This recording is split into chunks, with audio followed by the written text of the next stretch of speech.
Hello, it's Will from the Hermit's Lantern Tarot, and I'm going to do some free live readings today. I'm just getting started. Hi, Yagmer. And hello to anyone else who might be joining. I'm just getting set up here. I've got my CBD Tarot de Marseille. I'm going to pull those out.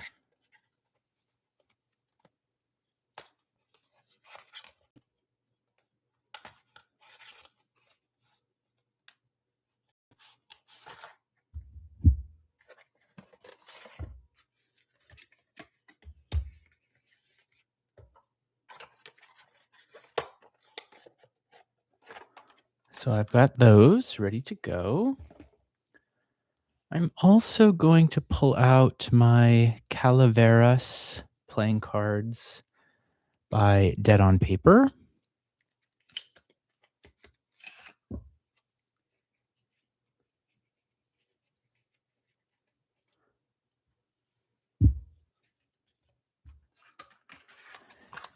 And we'll see. My plan is probably to focus mostly on the Marseille Tarot, but I like to have the playing cards ready just in case. Some questions I think may be better suited for them. And I just really like reading playing cards. So I've got those. I have a candle lit. Let me light some Palo Santo and get some smoke going. And I'll tell you, for the last couple of months, I think I've been live streaming on Sunday afternoons, but this Sunday I will not be available. And so I decided I had some time today, Friday. And so I thought I'll just move the live stream to Friday instead. I know it's kind of a weird time, especially if you're in the US. Um, it's Friday. It's right in the middle of the workday, and I'm on the West Coast. But even if you're on the East Coast, I suspect that turnout today might be lower than what I'm used to. But I'm okay with that. And sorry to you folks who can't make it today, or who were expecting or hoping to see me on Sunday. But there's a production, an amateur production of William Shakespeare's Julius Caesar this Sunday, and I would like to go see that. And so I'm going to go see that, and that's what I'll be doing instead of my regular Sunday afternoon tarot playing card live stream. All right, there's some smoke.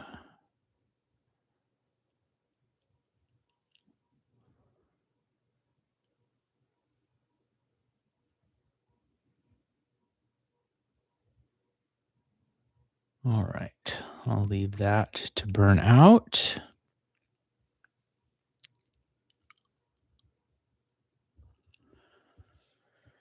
I have a cup of tea ready to go to keep me warm and energized. This is a black tea. It is peach chrysanthemum tea. Very good. A very unusual tea. It has actual chrysanthemum flowers in it. Very tasty.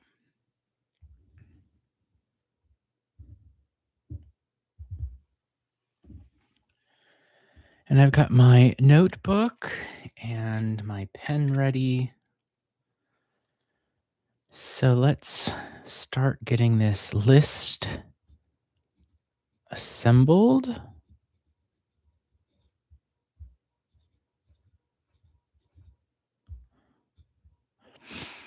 Lots of folks here. Hi, everybody. Wow, the turnout's not bad. So I'm going to read through the chat here and just write down in order of request.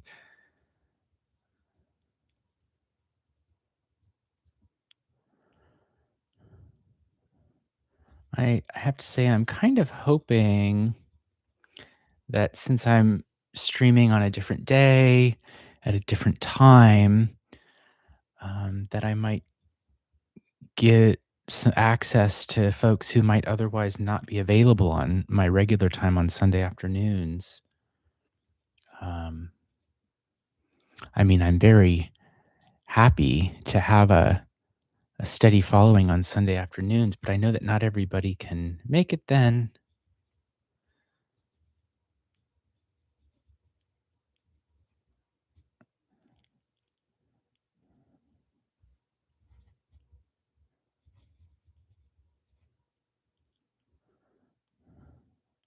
Okay.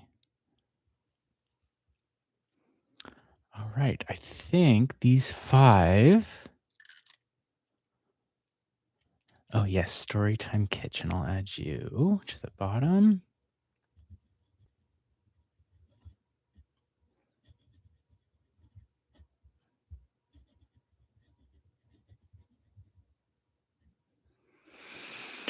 Okay. So this will be the list to start us out. And I think most of you know the drill, but the way this works is I go in order of received request. And Mulberry Twist, I'll add you.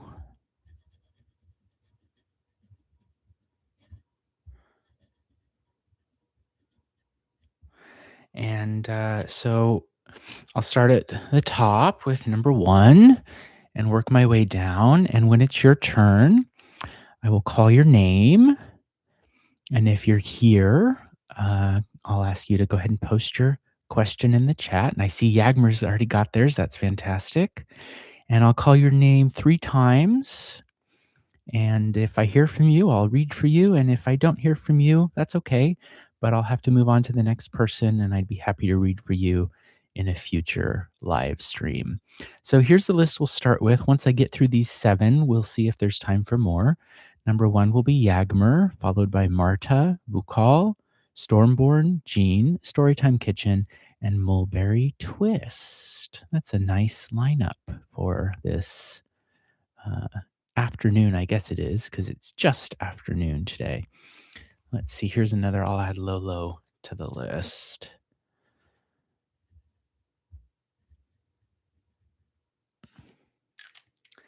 Okay, so let me do some preliminary shuffling of my cards. I don't think I've touched either of these decks in a while.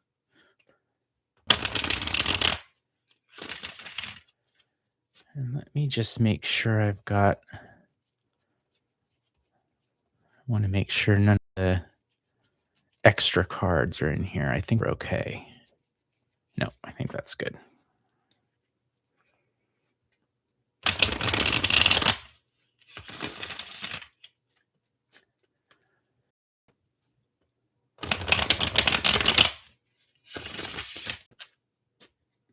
I hope everybody's been having a good week. Work's been kind of busy for me, but really not that bad. And I have to say, though, I'm very excited the weekend is here.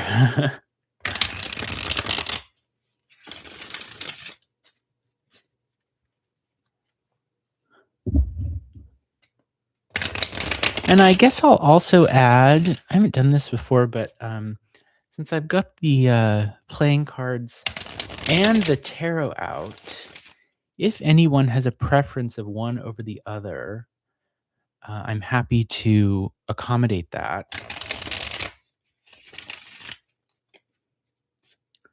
Otherwise, I suspect most people would prefer tarot, so I'll sort of aim for that. But if you would rather have playing cards or feel strongly, feel free to let me know. I can I can do either.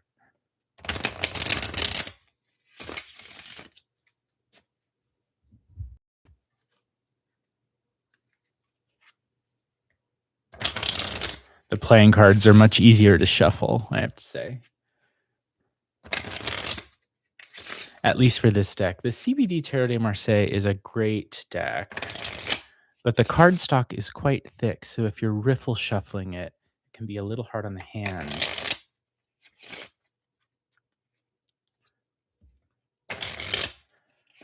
I also find for anyone who might consider buying it, it I don't wanna diss this deck because I do like it, but it does tend to pick up some dirt.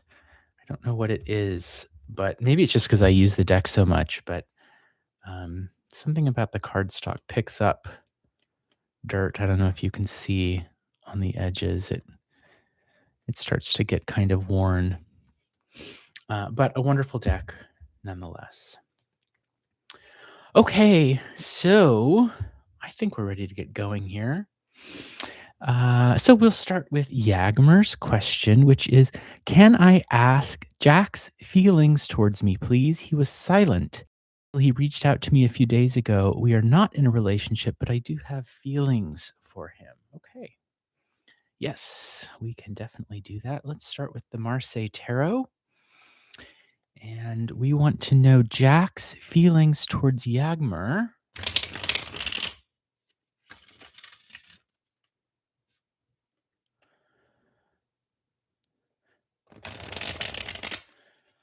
And so let's shuffle the question into the deck.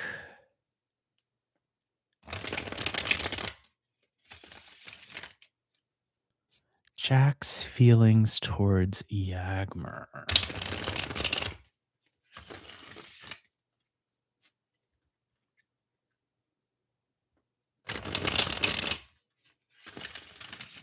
I like to do at least 7 good riffle shuffles. I understand that mathematically that ensures a completely random deck. 7 is the magic number for shuffling, it seems, as long as they're riffle shuffles. It turns out that this overhand shuffling is nowhere near as good at randomizing the deck. I still do it. I guess it's just a habit of mine, but yeah, meditative. It is a kind of meditative thing. It just feels right to me. I have to do an overhand shuffle. All right, here we go. So, Jack's feelings towards Yagmer.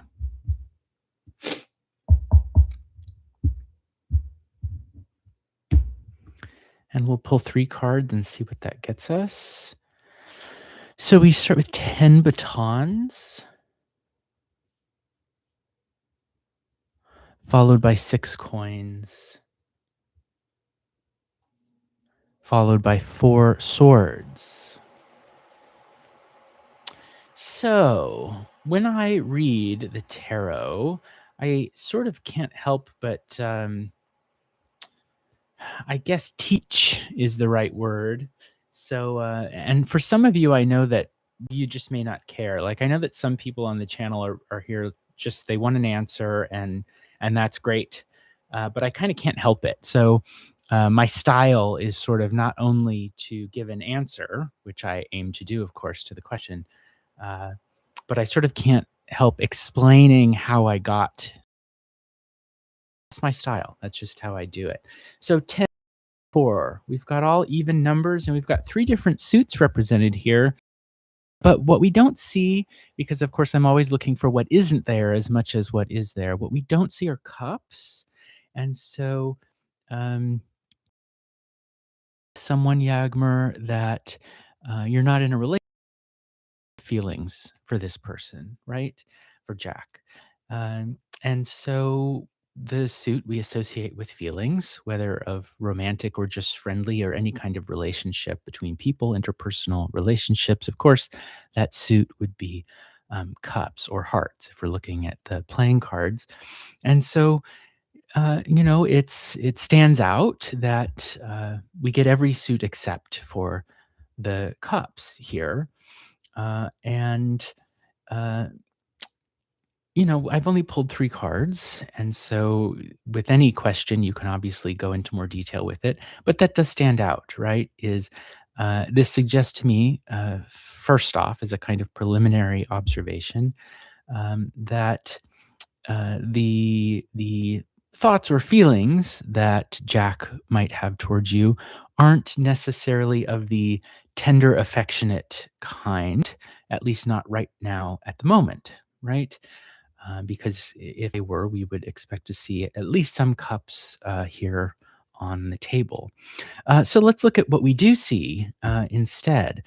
And so, first of all, we've got the 10 batons or clubs here, and that's a lot. And so, with batons, especially if we're thinking about relationships and building relationships with people, I think about putting in effort or contributing in some way. And so there's a sense that maybe earlier on, since we see that card furthest to the left in the past most position, there's a sense of a lot of effort or pressure being exerted, right? In order, I think, to maintain a link. Because while the cups I see very much as a is the kind of suit of love, batons are more like the suit of being social with someone, right? They can be more related to a social group or a friend group or a friendship, right?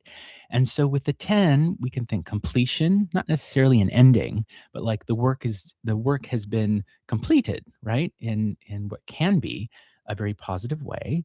And so with the 10 of batons here, I would think there's a sense that the social connection, Jack feels or thinks the social connection between the two of you is kind of achieved, completed, right? That it exists and that it's built in a solid kind of way, but very much more as a social connection or a friendly connection than as a a romantic kind of connection or a deep emotional connection, if that distinction makes sense. With this 6 of coins that comes after, ways or the movement of energy, it's about valuing something, right? Value relationship. So the connection is established, woven together, and there's value in it, value in moving it forward, right? And then we come to the tension. So the other thing I'm always looking for in a spread, in addition to what's not there, is where is the tension happening? And so I would find it between the first two cards and the last card in this spread, because the first two cards are suggesting a relationship has been built and it is valuable, and there's a sense of movement with it, things moving from point A to point B. But then we hit the swords, and we've got this beautiful flower encased or fenced off by these four swords. So not a lot of swords, but with swords we can think. Of course, we can think of trouble or pain, but it's not always that dramatic. I find it can sometimes just be more about imposing some kind of order on things, right? Like if the friendship is woven together and the leaves are growing, right? And then flowers start to sprout, and we see that there's value in this connection.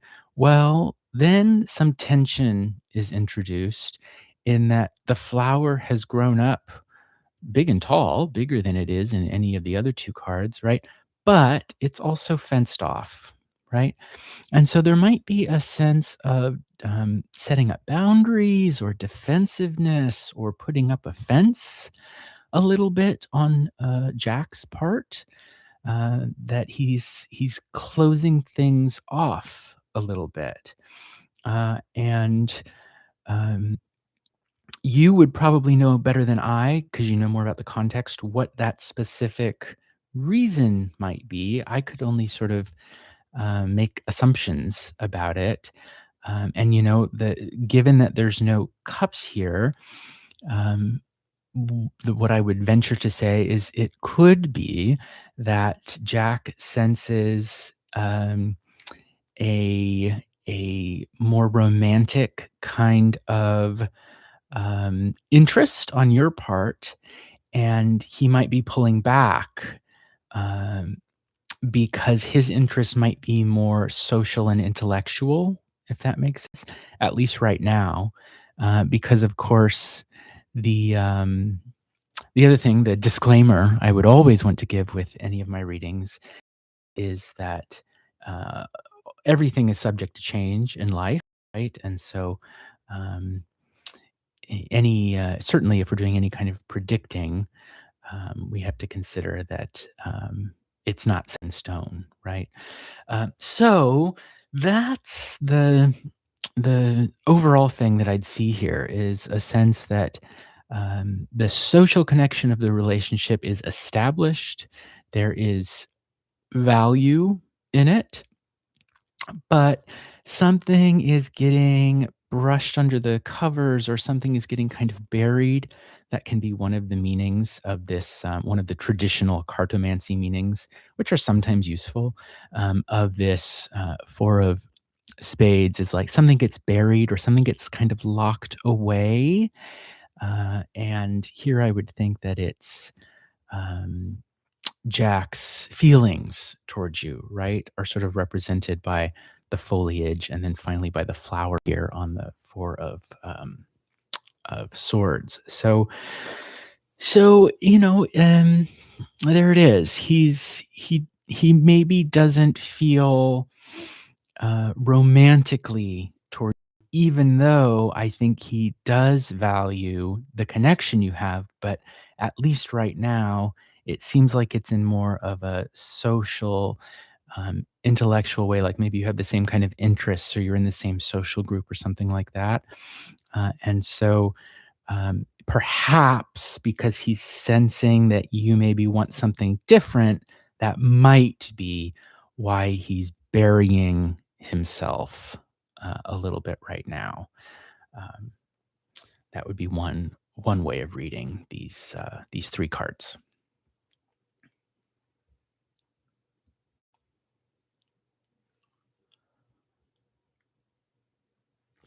So there we go. Yeah, you say Yagmer, he's not someone who likes to open up or be vulnerable.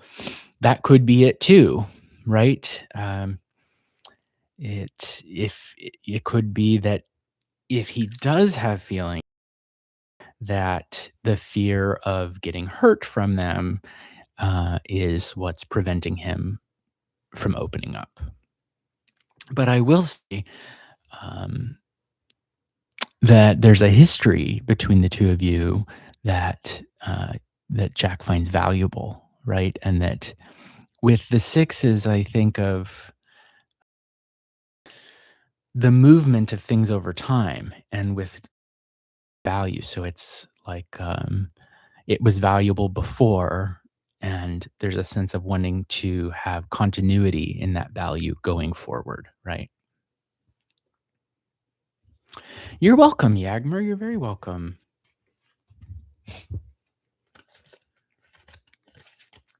So that brings us to Marta. Marta is next up on the list. So if you're here, Marta, go ahead and post your question in the chat there. And there it is. Great. Oh, cool. Toth Tarot Training. Okay, so Marta says, I am doing Toth or Toth or Thoth, depending on who you ask, tarot training. I am curious if tarot like me and about a chance to work in that branch full time. Thanks a lot in advance. Okay, so there's sort of two questions here. And the first one is, do tarot cards like you? And the second one is about sort of whether you could turn tarot into a full-time or part-time career. And so, um, for the sake of precision, my practice, based on my teacher, Camellia Elias, would insist that we nail down one question to focus on. And so, would you rather think about sort of your affinity for tarot or like your potential as a tarot reader? That's sort of what I'm getting out of your question about if tarot cards like you. Or I think it's a slightly different question for whether this could be sort of an income stream, which I think is what's implied in the second part of the question, a chance to work there. Like, because someone could be very good at tarot and for one reason or another, it just isn't how they're going to make their living, right? Okay, if tarot cards like you. All right. So let's ask that question. Do tarot cards like Marta? And the way I'd sort of interpret that question, I don't want to revise it, but um, is like, is there a connection? Is there an affinity between you and the tarot?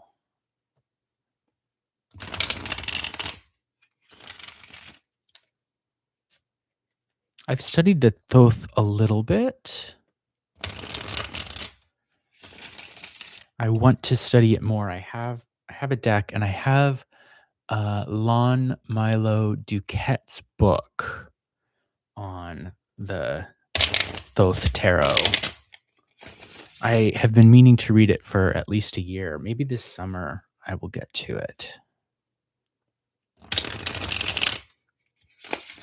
I find it so fascinating with the tarot that people think, oh, tarot cards are tarot cards.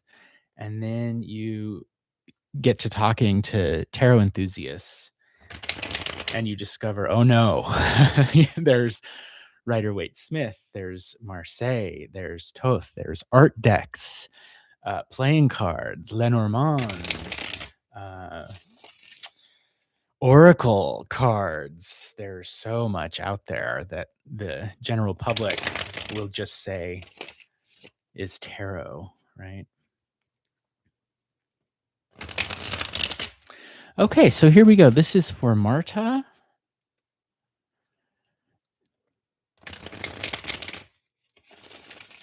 And the question is, do tarot cards like Marta?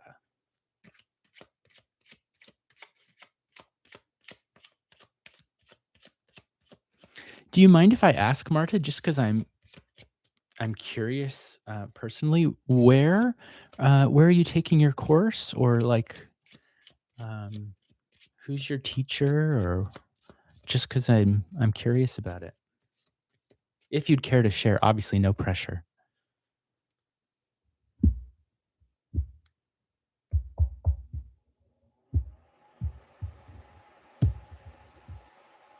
Oh, Ukrainian, cool.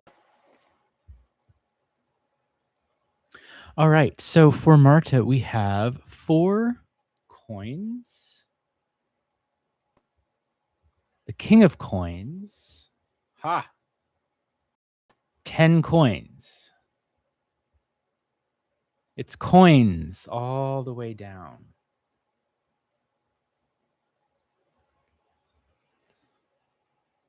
So, I mean, this to me looks like a pretty clear yes.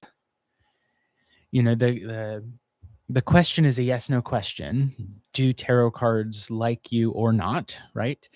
Um, and this is, I think, giving a pretty intense yes, especially given the final card with the 10 of coins there.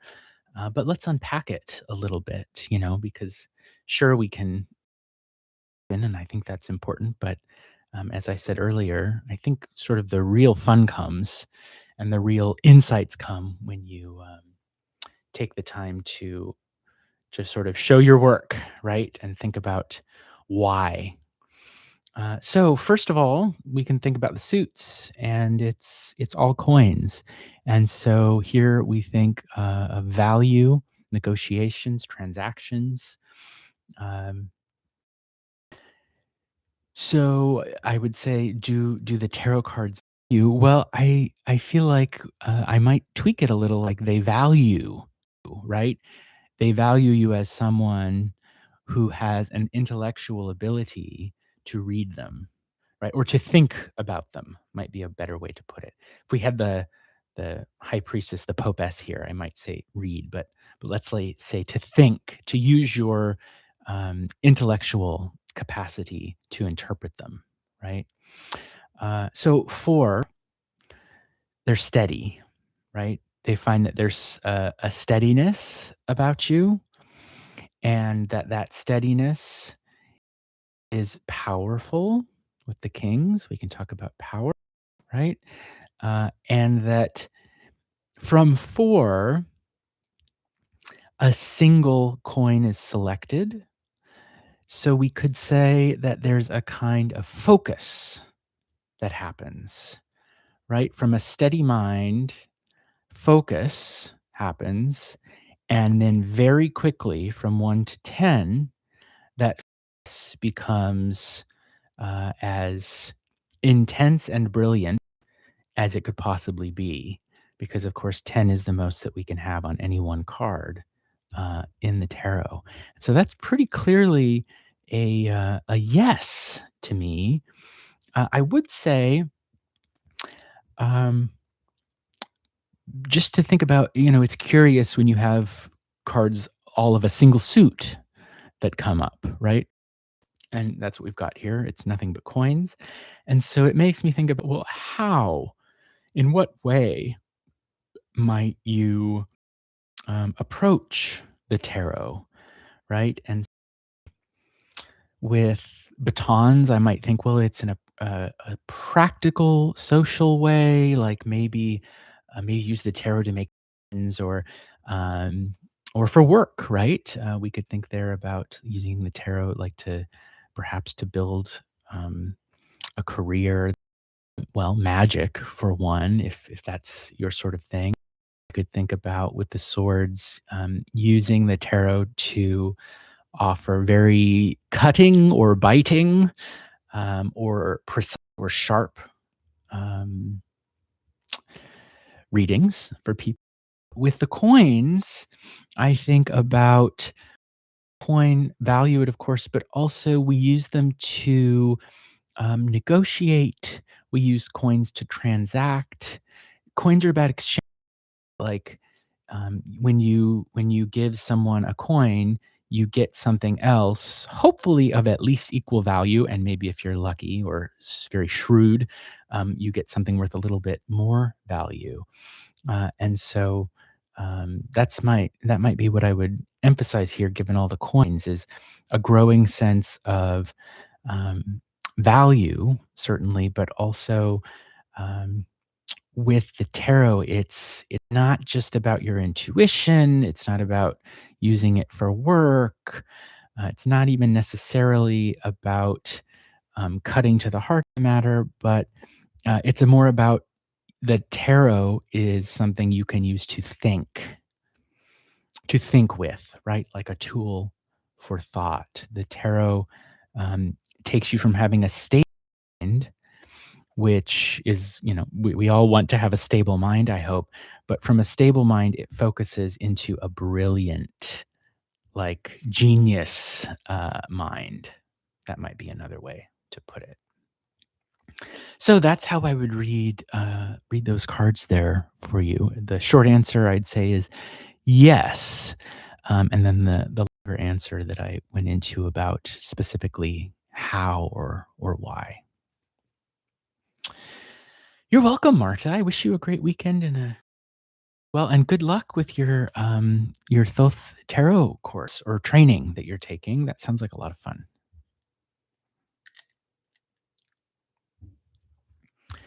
All right. So next up is Bukal. Bukal, if you are here and would like to post your question in the chat, go ahead and do that. And hello, Ari. I see you're here, so I'll put you at the bottom of the list.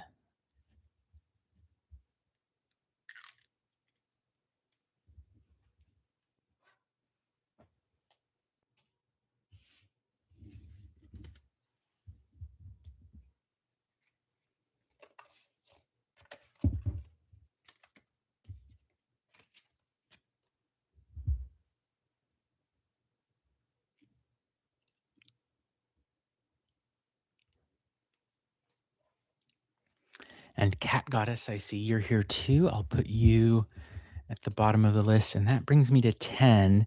And so I'm going to close the list off at that point,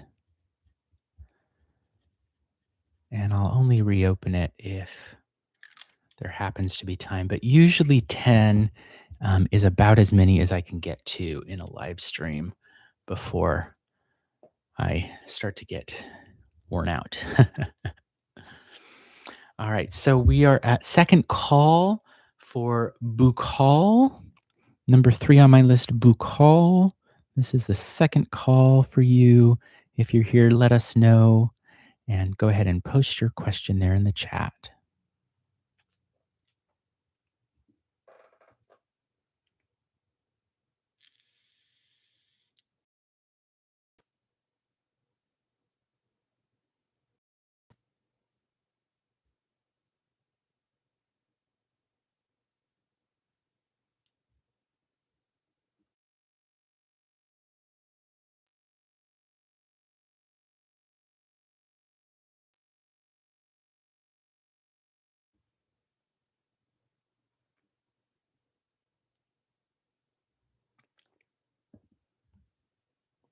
Okay, so this is the third call for Bukal.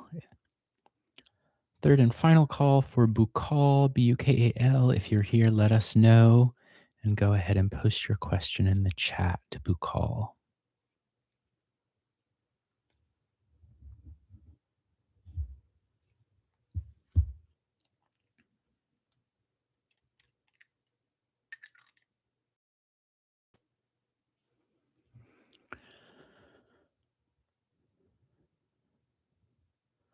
All right, I think we don't have Bukal. So we will move on then to Stormborn. If you are here, Stormborn, let us know and you can post your question in the chat. Stormborn, first call for Stormborn.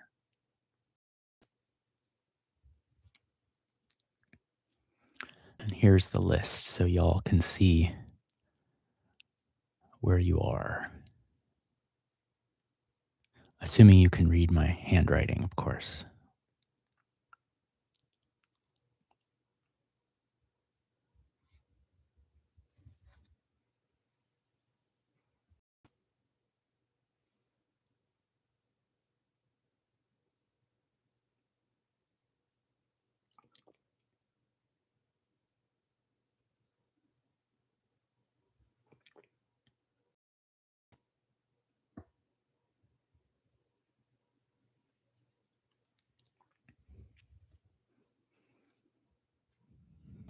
So, second call for Stormborn.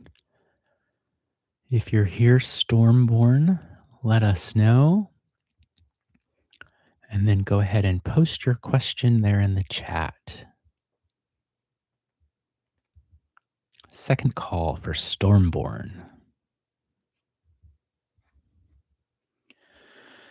And I may as well say welcome to anyone who might be joining. I'm Will from the Hermit's Lantern Tarot doing some live readings today. The list is closed at the moment, though I may reopen it depending on. I am now offering private readings, and if that interests you, take a look at the Linktree link in the video description.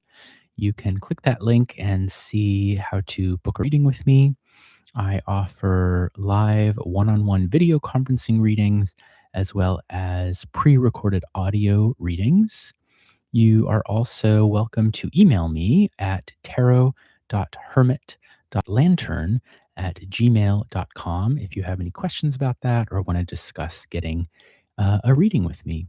Oh, Bukal is here. Hi, Bukal. If you can post your question, I will read for you. Yes, it's your turn.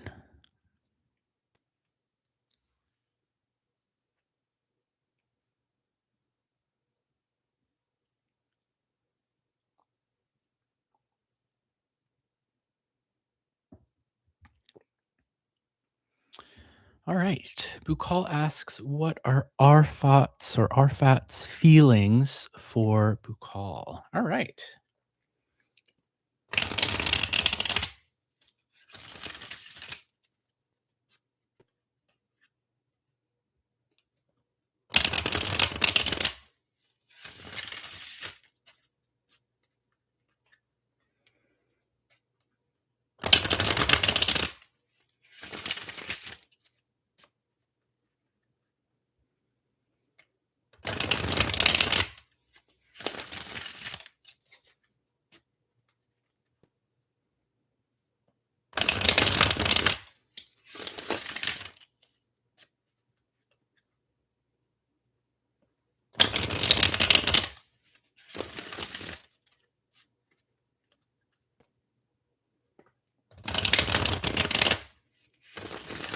All right. Here we go. Arfat's feelings for Bukal.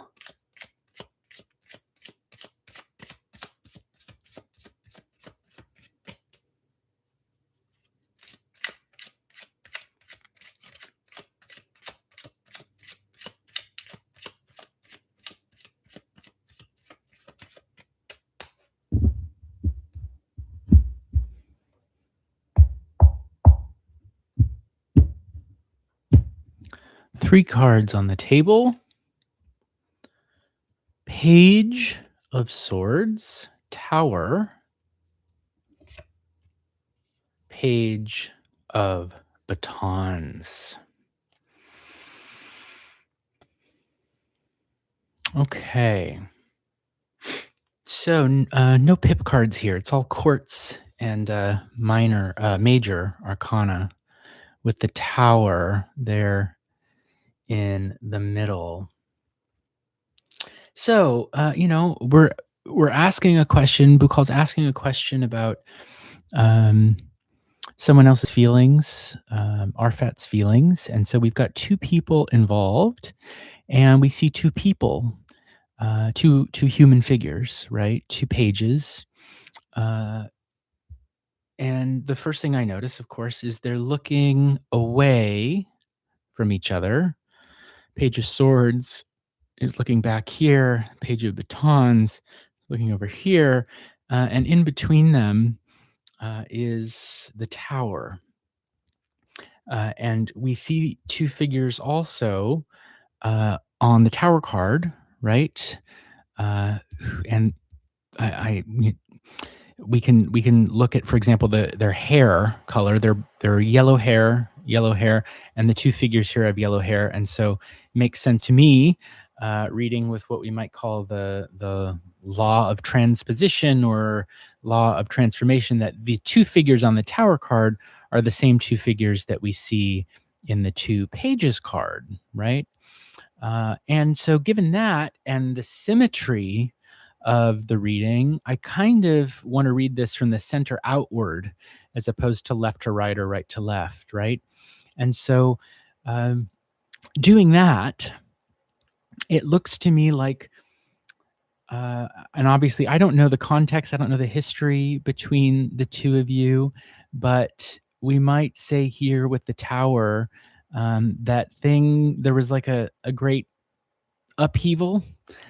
Maybe this was a conflict of some kind, a fight or a falling out, because we see the figures have kind of fallen out of the tower. We might say there was a falling out between the two of you of some kind. Um, and after that, the two figures get back on their feet. They stand up again, right? But after whatever happened in your tower moment with this person, uh, you're two things. One, you're not looking at each other, one. And two, in the tarot, I believe, because I've been taught this by my teacher, Camellia Elias, that size matters.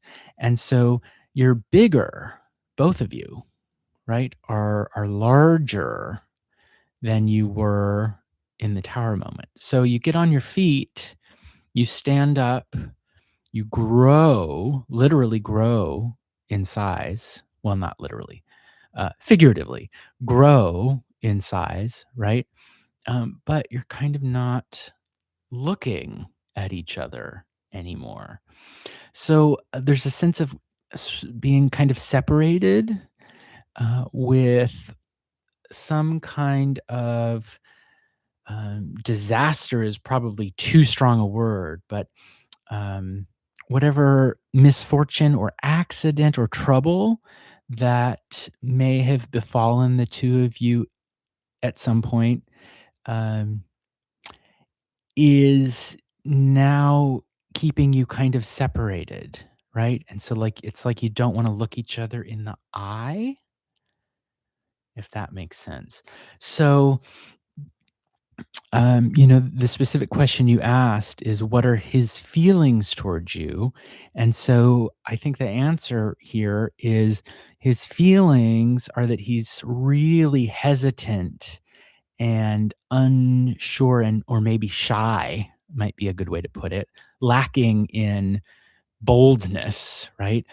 Uh, and then I think that it has to do with something which has occurred which upset things at some point in the history of the connection between the two of you, right? Um,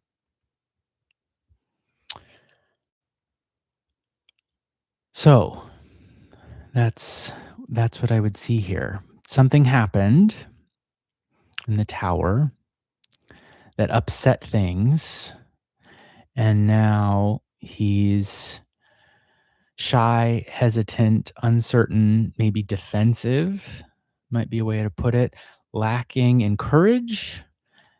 And it's like the two of you are kind of not looking in each other's direction right now. It could also be, uh, and I will say, I'm reading him as the Page of Swords and you as the Page of Batons. And so if we look at that, we could say he might think you are interested in exploring other options, right? With the Page of Batons, I think often of as an explorer, right? Someone who's like wanting to start off on a new journey, to build something new, right? But because the figures are facing away from one another with the tower between them, it's like he thinks you're wanting to do that, probably not with him, right? And he's maybe too hesitant or shy because of whatever happened with the tower that he's shying away, would be the way to put it, the way I'd put it. Um, any realizations? Um, I mean, does he realize anything? I think like, one thing to do would be to ask that as a separate question, because I guess the answer I'd say is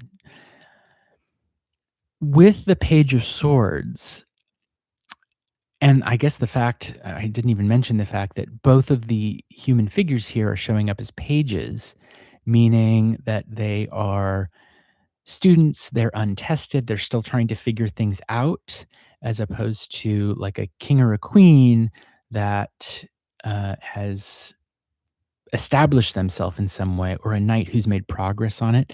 With the pages, there's a kind of sense of um, untestedness, someone who's like just getting started at something, maybe a little bit of lack of maturity, that kind of thing.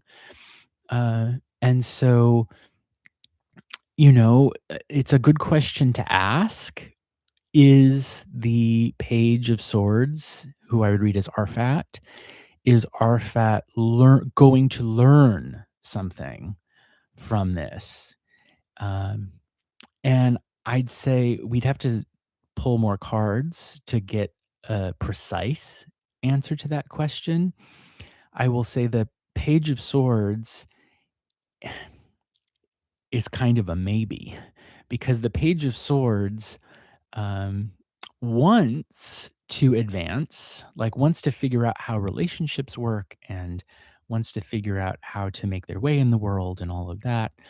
Um, but it's not guaranteed that that's something that is absolutely going to happen, right?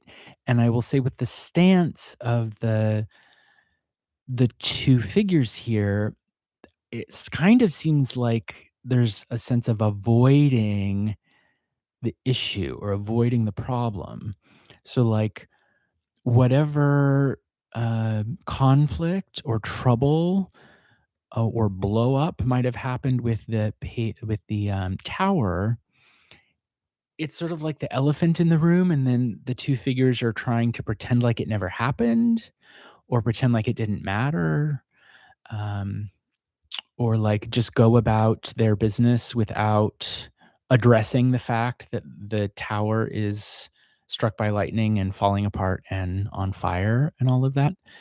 Um, and so I think, like, if we're looking for a sense of what should we do to get these two people back together again, I think the only way would be there needs to be an obvious and explicit um, conversation or seeing eye to eye about the tower, right? About whatever happened with the two of you, whether it was a fight or a misunderstanding or some just practical upheaval in your life that prevents the two of you from seeing each other, whatever it was. And you would know better than me because you know the context for the situation. Whatever that was that is separating the two of you, uh, you can't ignore it or pretend it didn't happen, uh, and expect that you would sort of maintain the connection, if that makes sense. Not just for you, but for him too, right? Like, I'm not trying to put all of the load on your shoulders. Certainly, it's pretty equally divided between the two pages.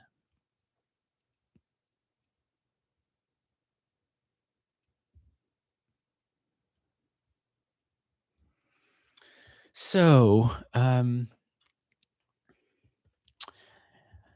it's a sense of like deliberately ignoring something that didn't work, and if to get things working, that's going to have to be addressed, right? Like, if the tower fell down and you're both pretending it didn't, you're never going to rebuild it. Yeah.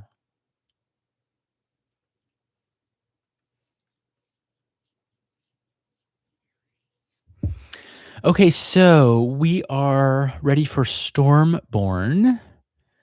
And so, Stormborn, if you would like to post your question in the chat, then I will read for you.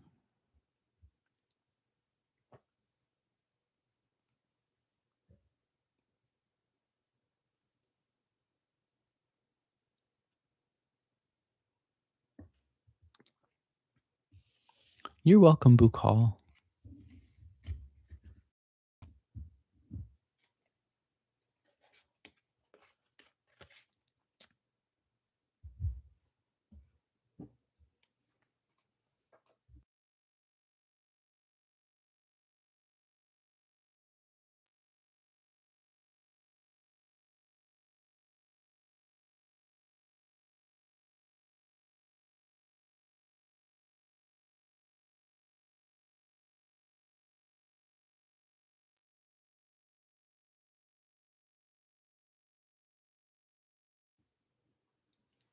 Okay, so we have the question from Stormborn, which is when will when will I meet a good man for a committed relationship?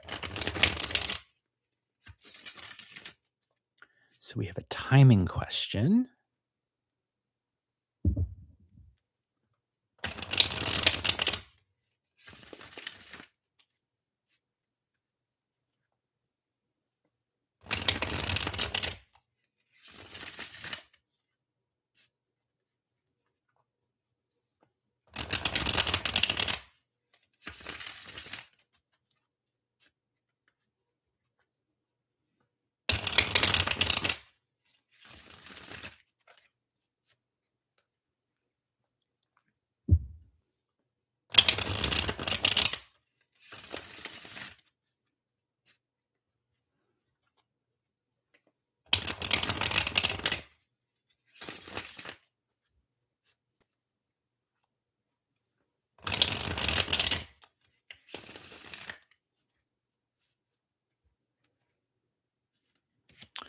Okay, when will Stormborn meet a good man for a committed relationship?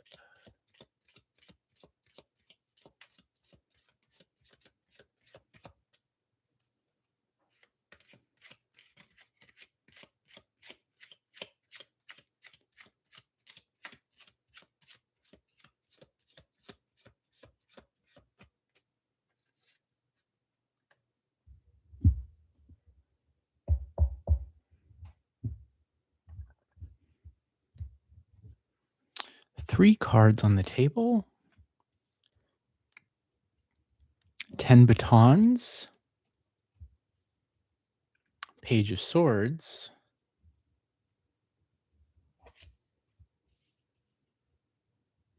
and 8 swords.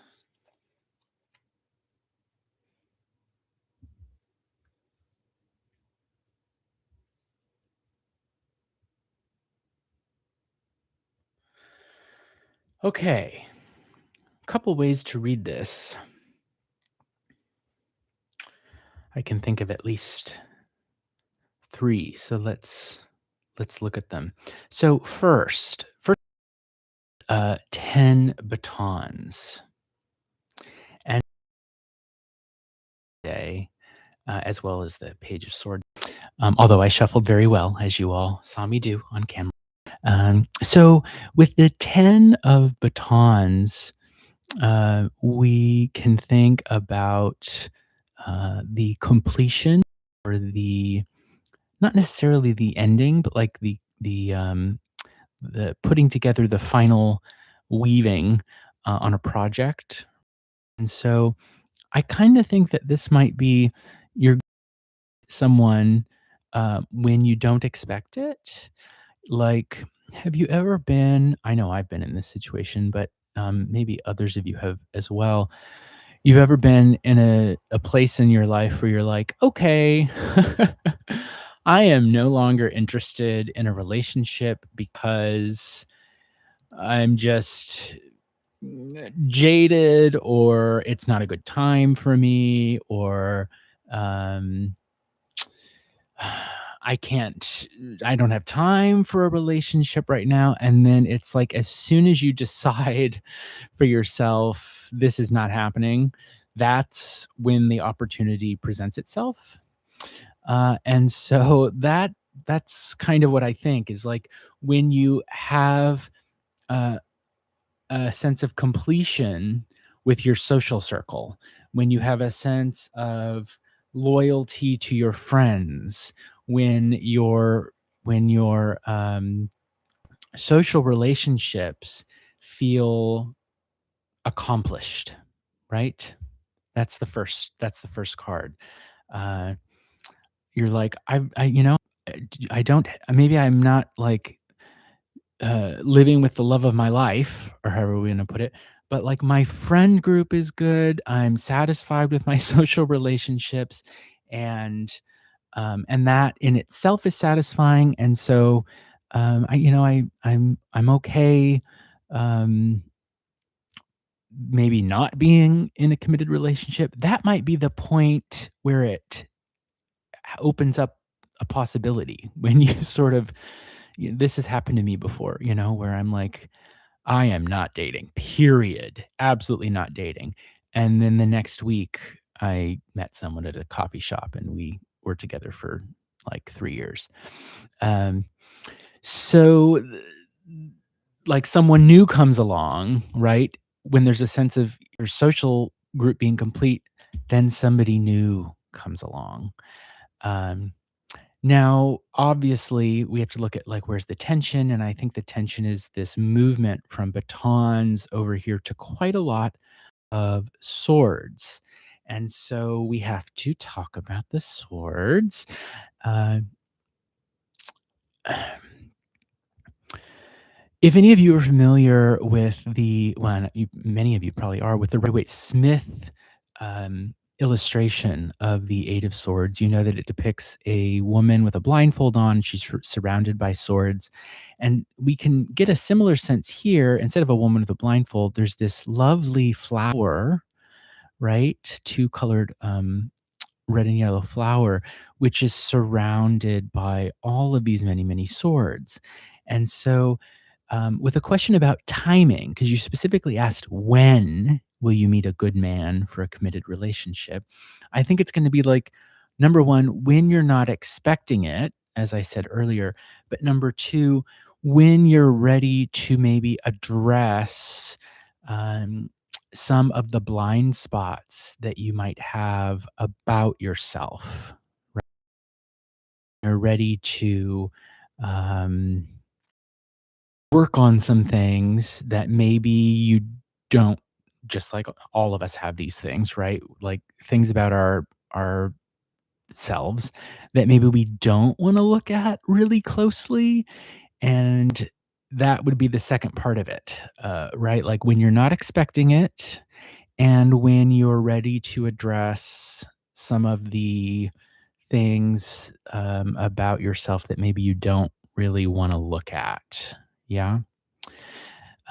The other thing to consider, is when reading timing questions about when will something happen, one technique that I tend to use and that I would use here is to look particularly at the suit of the final card. And with swords, I would read that as winter.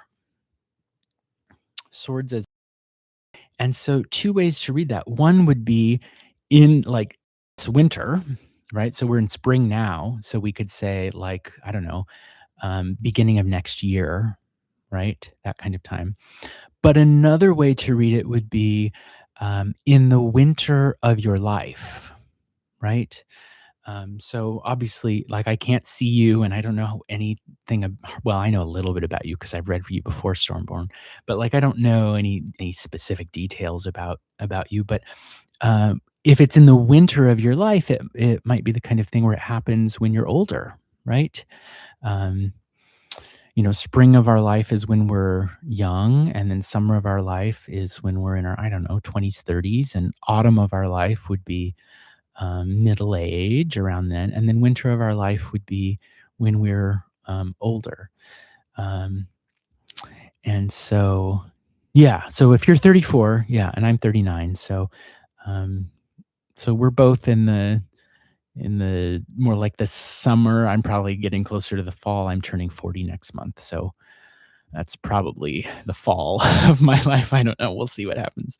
Um, but yeah, so I'd say I'm kind of giving three answers to your question. And the first is this person will come into your life when you don't expect them, when your social connections are so strong that you're like, I don't know that I even need this guy, right?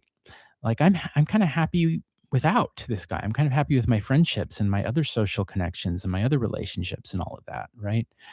Um, and you're also thinking like maybe it's time to work on myself, right? And address some things that maybe I've been hesitating away from about myself.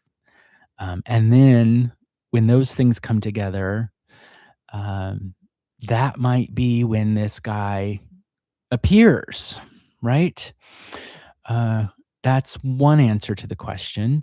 If we wanna look at, like, but when, like, not after what I do, but, like, specifically when, then I would say, well, maybe keep an eye out after the 1st of next year in the winter. So, specifically, that would be, like, after December 21st, right? The winter solstice is, I think, usually on the 21st. Um and then the third possibility could be that it's just like it's something that will happen later in life. Um,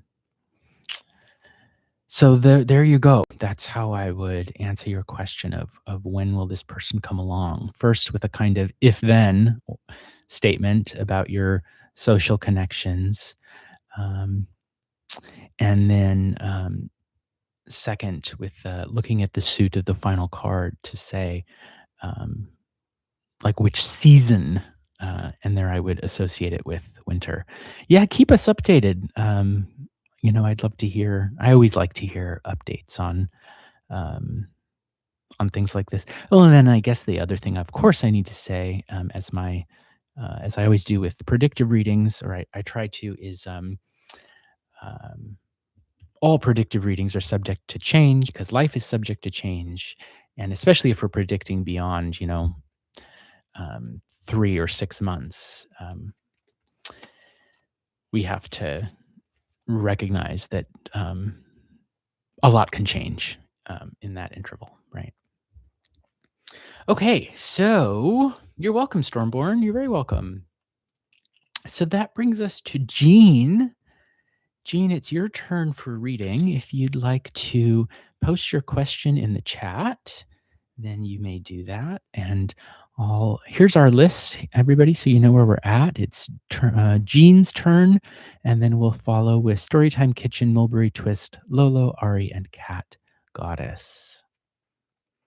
Fantastic, and we have Jean's question here.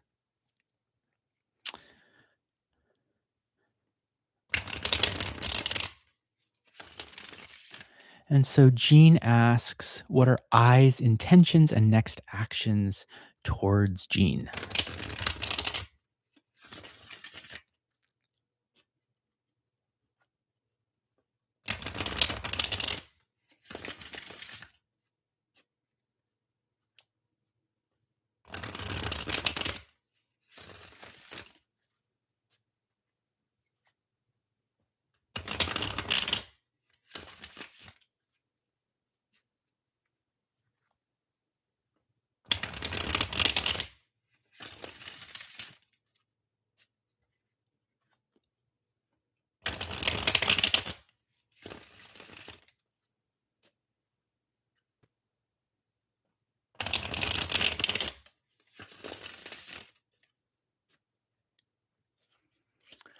Okay, what are I's intentions and next actions towards Jean?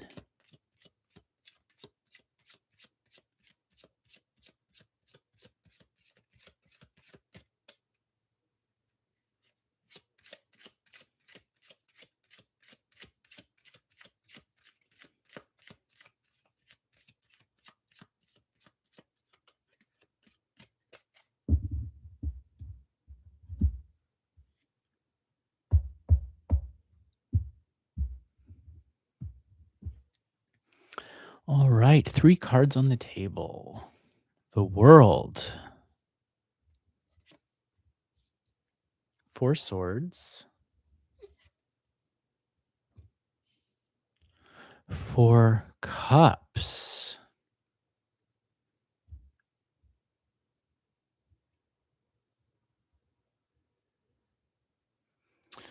Okay. So,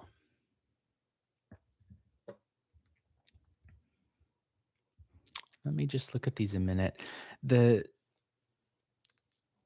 the first thing I noted, anytime we see the World card next to one of the swords, um, I always miss the way in which the shape of the wreath around the figure on the World card, um, matches or rhymes with, there's a visual rhyme in their shape with the shape of the swords, right? And so, um, seeing that, I would read these 2 cards as one turning into the other, right? So the woman turns into the flower, right? Um, you ask what his intentions and actions are. And when I read the tarot, I think that the cards respond very specifically to exactly the question asked verbatim. And so, if it's not clear, I would read you here as the woman on the world card, right? And then turn into, or he wants to turn you into a flower, which is blocked off from the other figures, right? On the world card, we have the woman in the center. She's surrounded by the wreath, which suggests that she's independent, she's self-reliant, she can take care of herself. She's dancing, she's beautiful, right? She doesn't need anybody else because she's got things taken care of for herself, but she has all of these other figures around her that she could go to for interactions, friendship, um, you know, to be with others. Um, and these people, or figures, because they're not all people. We've got the angel and the lion and the bull and everything. Um, they turn into the little flower buds. So there's a sense here of you of his intentions of wanting to.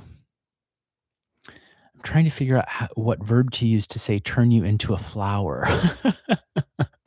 I mean,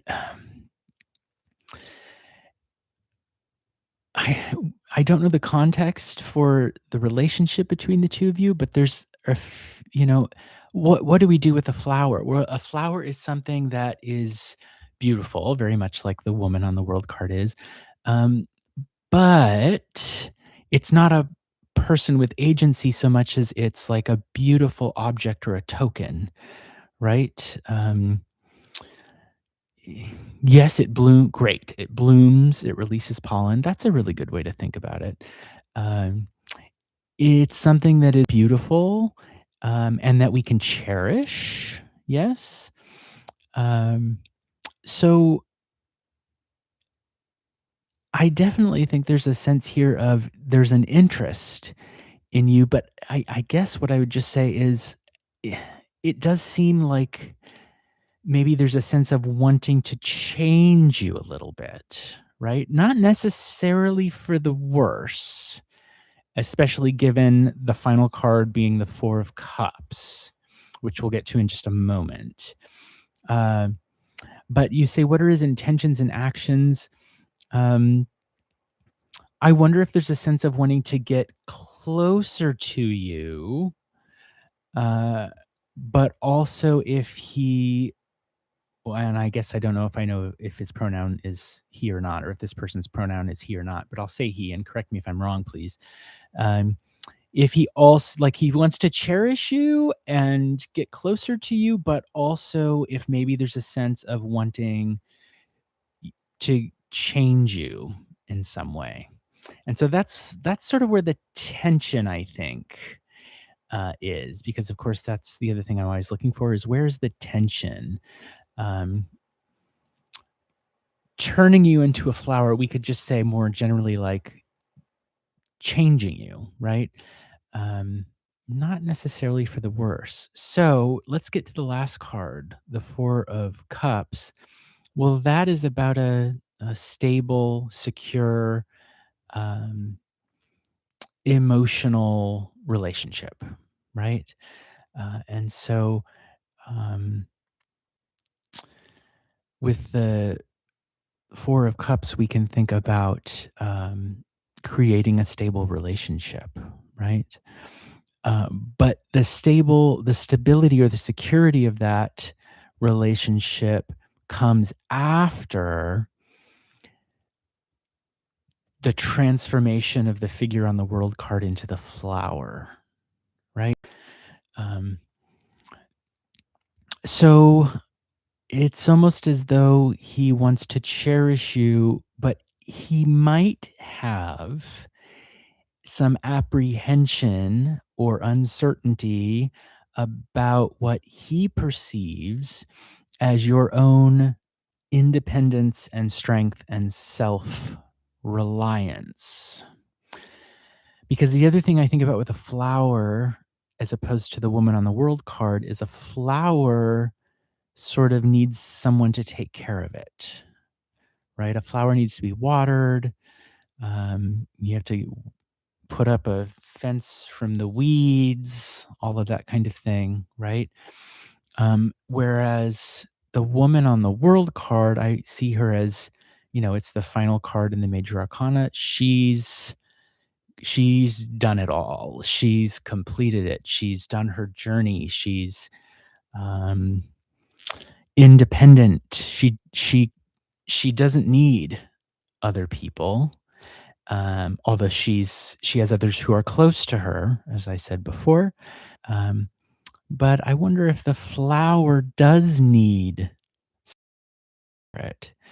Uh, and so it might he needs to he or he his intentions are that he's wanting you to need him to care for you, and that when that happens, he will feel like there's a secure, um, um, solid emotional basis to your relationship. Yeah, let's check the surprise card, and I'm gonna place it, with the surprise card, for those of you who don't know, um, w when there is a figure, like a human figure that is looking outside of the spread, I like to place the surprise card at where they're looking. So that's what I'm gonna do here. And so it is, the star. Oh, there's some glare there. Let's see if I can move it a little bit better. All right.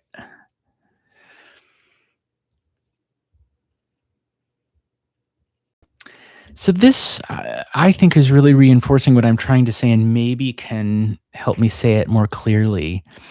Um, the star to the world turns into the flower, and then we get a stable relationship. And so I think what I'm trying to say is this person does seem to have an interest in you, right? And so, um, if part of your question is like, is this guy interested in me? The answer I would give is, I think so, yes, right? And we can get that even just if we just look at the last card, right? Something happens, something happens, something happens. Four cups. Okay, so there's a steady emotional relationship, romantic kind of interest there. Great. But then if we look into the details, what we see are the the star, right? And again, look at the size of the figure, right? The beautiful woman who is solitary, and maybe she's the night sky and um, enjoying herself, right? She does get a little smaller, and then turns into a flower, right? And so, yes, Gene, you've just said it. He may not like how independent you are. That's exactly what I'm trying to get at.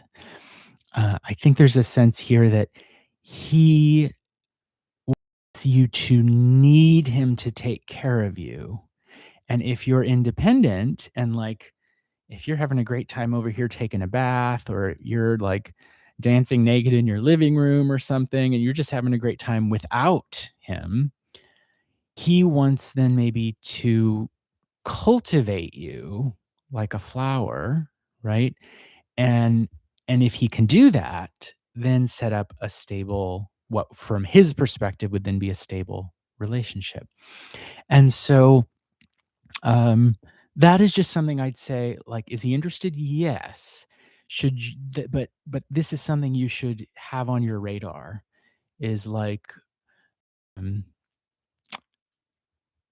i- the really strong and maybe overly strong reading of this would be that he wants to change you, right? And so if you get a sense of that, then like you would want to, I mean, depending on your, maybe you're okay with that. I don't know.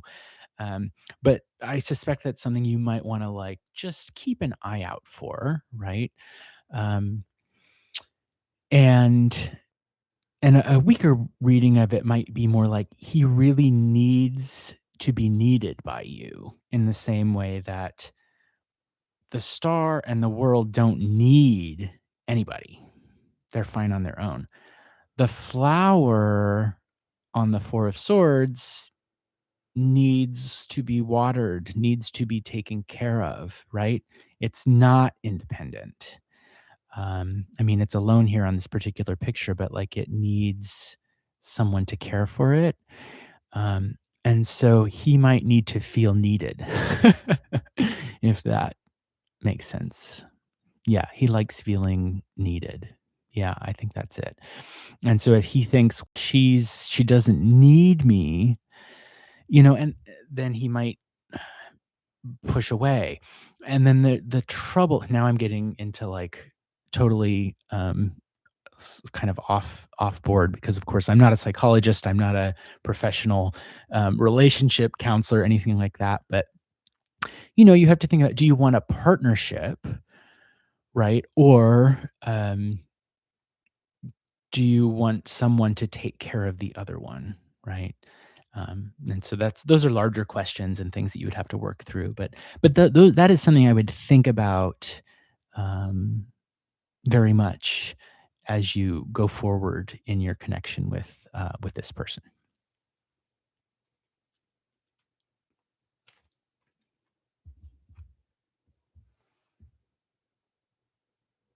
All right, fun cards.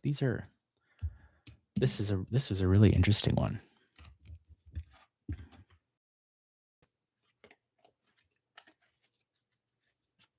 Yeah, I'm glad we checked the bottom card too. Okay, so that was Jean's reading, and that brings us to Storytime Kitchen. Storytime Kitchen. You're welcome, Jean. You're very welcome. Storytime Kitchen, if you are here, feel free to let us know and go ahead and post your question in the chat. And for those of you who might be joining, my name is Will from the Hermit's Lantern Tarot, and I'm doing some free live readings today. The list right now, the list is closed because I've got 10 on it, and usually 10 is all I can do. Sometimes I'll reopen depending on if other folks are here or not. So, it depends. But right now, I'm going to commit to doing these 10, and I want to make sure I can honor my commitments there. Um, so it's closed at the moment, but of course, I'd be happy to read for you or others in a future live stream. And I am also, I've started doing paid private readings if anyone's interested in those. And if you check the Linktree link in the video description, you can see detailed information about those. I offer one on one video conferencing readings as well as pre recorded audio readings. You're also welcome to email me at tarot.hermit.lantern@gmail.com if you would like to discuss booking a reading. And hello, Storytime Kitchen. I'm glad you're here. I'm sorry the reception is not good. Um, sometimes it helps if because the video is live, and I think you're in the UK and I'm on the west coast of the US, so we're quite a ways away. But sometimes if you like click, you have not missed your turn. It's your turn right now, in fact, Storytime Kitchen. So if you'd like to post your question in the chat, I can read for you. Sometimes if you click back on the live stream so that you're like that it's delayed like 15 seconds, um, it'll give it kind of a chance to buffer. and even though it's delayed, it can run a little more smoothly. Um, the other thing is, this will be posted on my channel, so as long as I can get your question here, I can do the reading. And then if you want to watch it like tomorrow when it goes up on the channel, then it won't be live anymore. And so it should play more smoothly, right? So that's something else to think about.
All right. So we've got the question from Storytime Kitchen.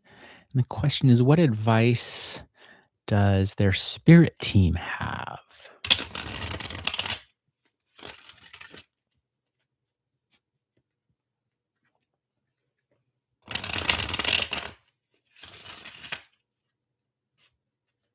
And hi, Silama. My list is closed at the moment. Um, I've got 10 on there, but I might reopen it depending on if other folks show up for their readings or not. But right now I've got it closed. So feel free to stick around if you want to see if I might have time to reopen it. Otherwise, I'd be happy to read for you in a future live stream, or we could schedule a paid private reading as well. I'm open to that. And I think Storytime Kitchen wants to revise their question. So let's give them just a moment.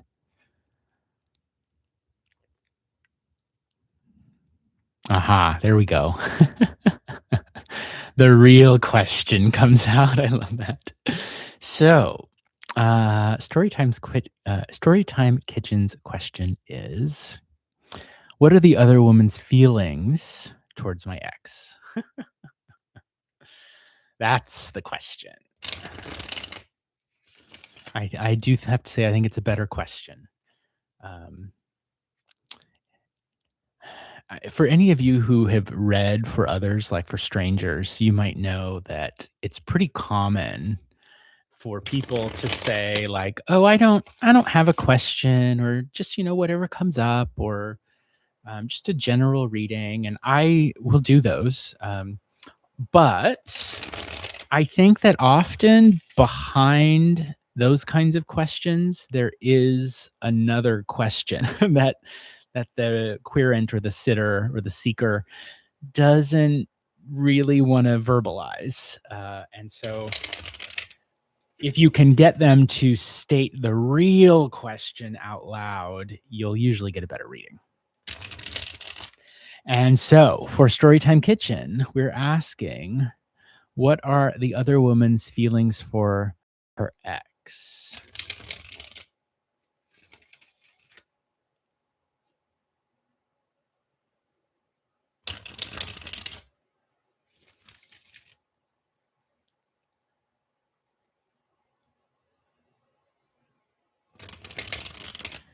And welcome, Ishalali.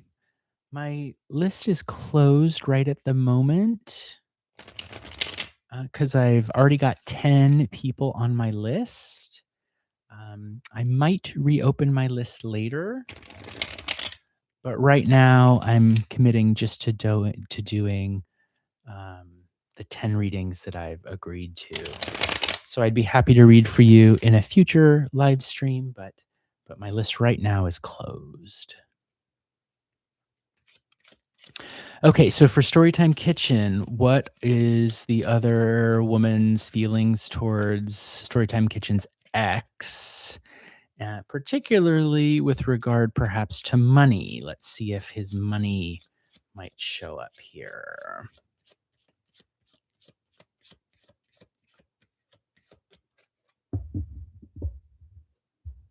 All right, here we go.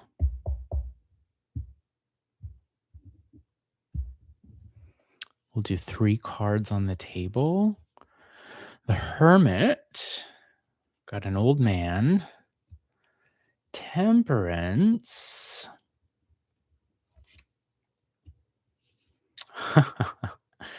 And the Empress. Very interesting. It's always shocks me when, I'm using the full deck and we've got all major arcana that have come out. I do think we're going to want to look at the bottom card of the deck, the surprise card, because I want to know what is the Hermit over here looking at, perhaps. Okay, let me take a look at these for a minute. The Hermit, Temperance, and the Empress. We've got 3 people, and you've asked a question about, um, your ex, the other woman, which I think here is Temperance, given that she's in closer proximity to him.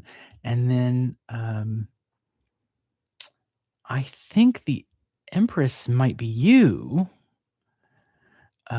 Although the other way to read it would be that Temperance turns into the Empress. And so, in fact, your question didn't really involve you, although, you're asking it, but you didn't ask, like, how does she feel about you? You asked, how does she feel about him? And so I am maybe more inclined to read Temperance turning into the Empress. So, um, her interest in him, well, it's noteworthy that he's showing up as the Hermit, as the first card down here, because, the Hermit is is an old man, and not particularly, like, attractive. Which doesn't mean that your ex is old, but we're thinking about, like, how does she see him, right? And so, um, she like, one is not usually, for example, physically attracted to the hermit, right? They might be. It's not a hard and fast rule, but, the hermit is like an old arthritic man who's out going up the mountain with his cane and his lantern and hoping he doesn't lose his step and fall. Um, and so if there's any interest in the hermit, it's more in like the way that he thinks, his ideas. It's more of an intellectual kind of connection as opposed to like a physical kind of connection, except maybe in some really unique cases. But if we're asking like, is the how is Temperance being the other woman here, interested in the hermit? Well, um, it's got to be more. It's not physical. How about let's put it that way, right? If we read Temperance, the other woman, as turning into the Empress, I would see this as her interest in him is that right now she's things are just going back and forth, right? Like she's pouring the water from one vessel to the next and back and forth in order to try to be really flexible and to keep balance with things, right? So that she doesn't spill a drop. And maybe what she really wants to do is stop bothering with all of that and sit down so that she can, well, maybe rest would be one way to put it. But so that instead of sort of working so hard to kind of obsessively synthesize things or make things work or pour things back and forth, she can just sit down and be an empress, right? Where people will be able to look at her shield with its emblem and say, "Ah, we know who you are. We know why you matter. You don't need to pour the cups anymore, right? You don't need to fly with your wings. You can sit on the throne now and look forward." So her interest in him may have to do with her feeling that in being with him as the hermit, she might, instead of having to moderate things in life, sit down and be an empress, kind of like a queen, right? Um, let's look at the surprise card.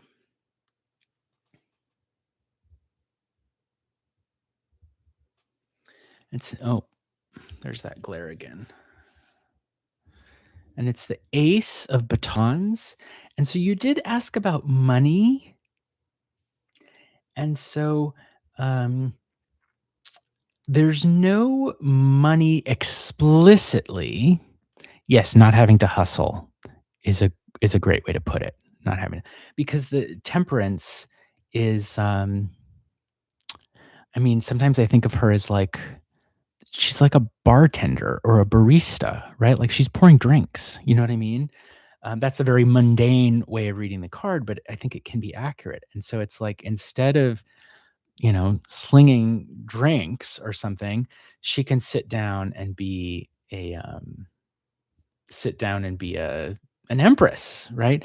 And so it's not specifically the money, but I think if we think about like, well, temperance is an angel, and so money's not really a concern. The empress, though, certainly if not specifically money, she's got resources. She's an empress, for goodness sake. So, um I'm just looking at the chat.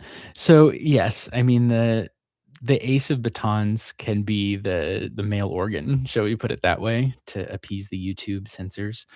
Um, it's not the only thing it can mean, but it certainly can mean that. But I'm just laughing. Okay, because the hermit think about what a hermit is alone, right? A hermit is a single man. If we were looking for who is the partner of the empress, it's the emperor, or maybe one of the kings would make sense. But the hermit is single, and so like here the hermit is like walking towards his hermit cave alone with his baton in his hand. Does that make sense without my getting too explicit? Um, s- like he's oh no, I appreciate your Storytime Kitchen. I appreciate your comments in the chat. I like them. I feed off of each other and build the reading together. I think that's great. Um, but like her interest in him might be that she doesn't have to hustle anymore. She can live like an empress and he can go take care of his baton on his own. Does that make sense? Right? Like, in terms if we're thinking about, like, what are the intimate details of their relationship like? Well, um, in terms of, like, the physical aspect of things, I think her interest in him is that maybe she doesn't have to do a whole lot there, and, um, she doesn't have to be an angel with 2 wings pinned to her back. She can sit down and be an empress instead while he does what he needs to do off in his cave with his baton. Um, as to the question of is it specifically about money, there no coins came up. I only pulled 4 cards, but no coins, which suggests it's not the money, although I do think it's the position, the standing she can get in being from him, which probably includes money.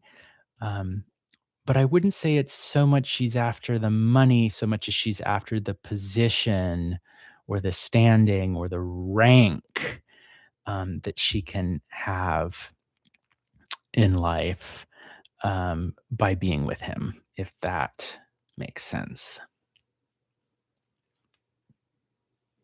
This is a funny one. Yeah, so, she goes from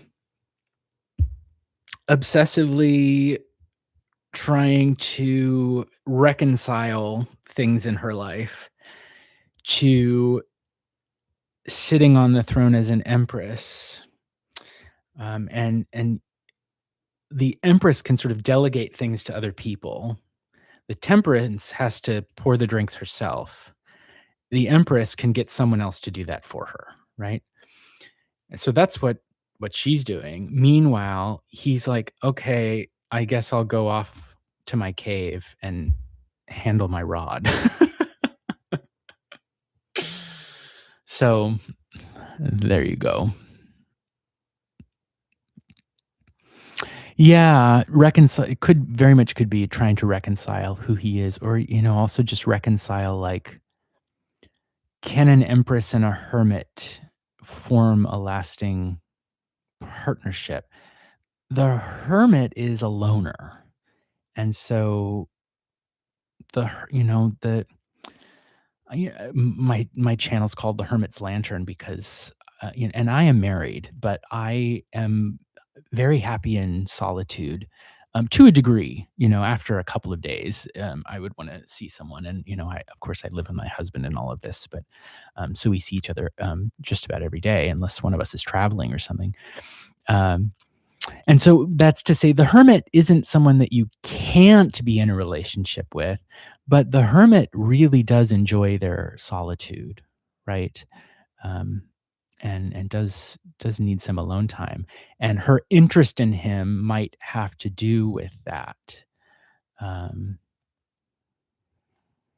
oh God, he fed her the crust from his pizza when she stayed an extra night with him, and he didn't have a meal for her. Weird. I mean, yeah, that's odd. So, um, I do need to get to the other folks on the list, so I'm gonna stick to just one question per person today, but, I'd be open to doing a reading, like, from his perspective on this, in the future for you, Storytime Kitchen.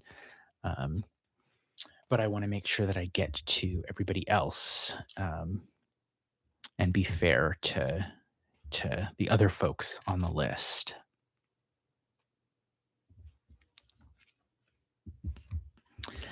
I'm not doing the donation readings today, but I wanted to do a reading, like a private reading. I am totally open to setting that up. Um, we can do the live one on ones, but I also do the pre recorded audio readings, which are less expensive. So I think my price I've got there for those is just $20, $20. So okay, so that brings us to Mulberry Twist. So if you're here, Mulberry Twist, let us know, and you can go ahead and post your question in the chat. Mulberry Twist is next. And while we're waiting for Mulberry Twist, I'm going to step away for about 60 seconds. I'll be right back.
All right, and we have the question from Mulberry Twist. So, Mulberry Twist says, I've been listening to this with interest. Oh, that's great to hear. Glad to hear that. Could I please donate my question to Storytime Kitchen? I want to know what he thinks and how it turns out. Okay, cool. I'm cool with that. Yeah. So, let's continue then with Storytime Kitchen's question. The question I just read for, which was about how the ex or the other woman feels about Mulberry Twist X. But now let's read for how does he, how does Storytime Kitchen's ex feel about this new relationship that he's in. And so I hope that Storytime Kitchen is still here.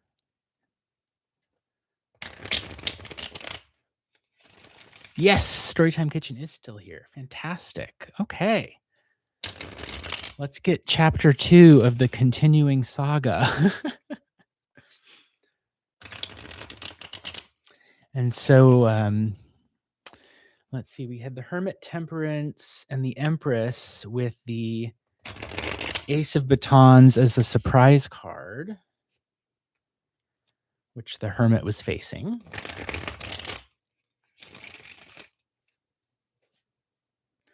And now we want to see from his perspective.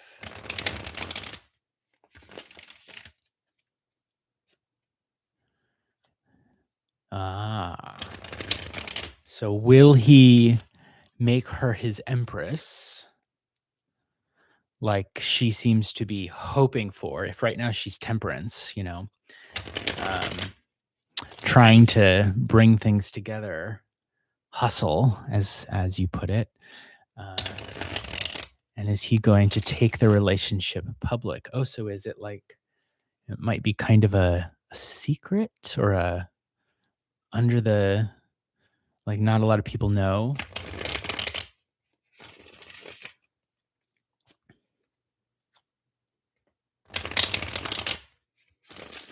All right. Let's see what we get here.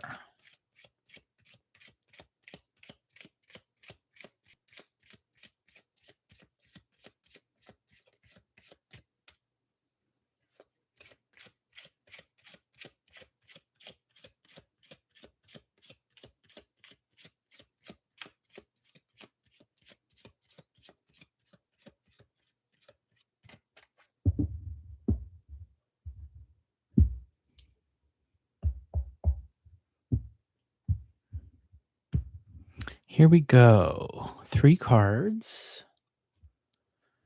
4 swords.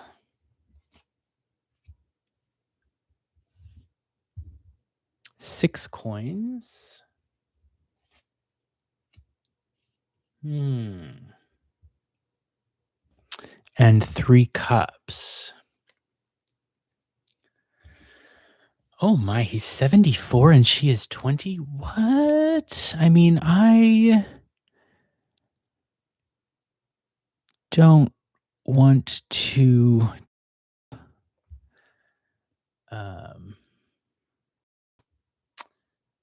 so wow, that's unusual. Let's leave it at that for now. That's unusual. Okay, so you want to know, like, is he going to make her his empress? Well, there's no queens or empresses coming up here. And so the first thought is for me to say no to that specific aspect of the question. But let's look at the cards that did come up.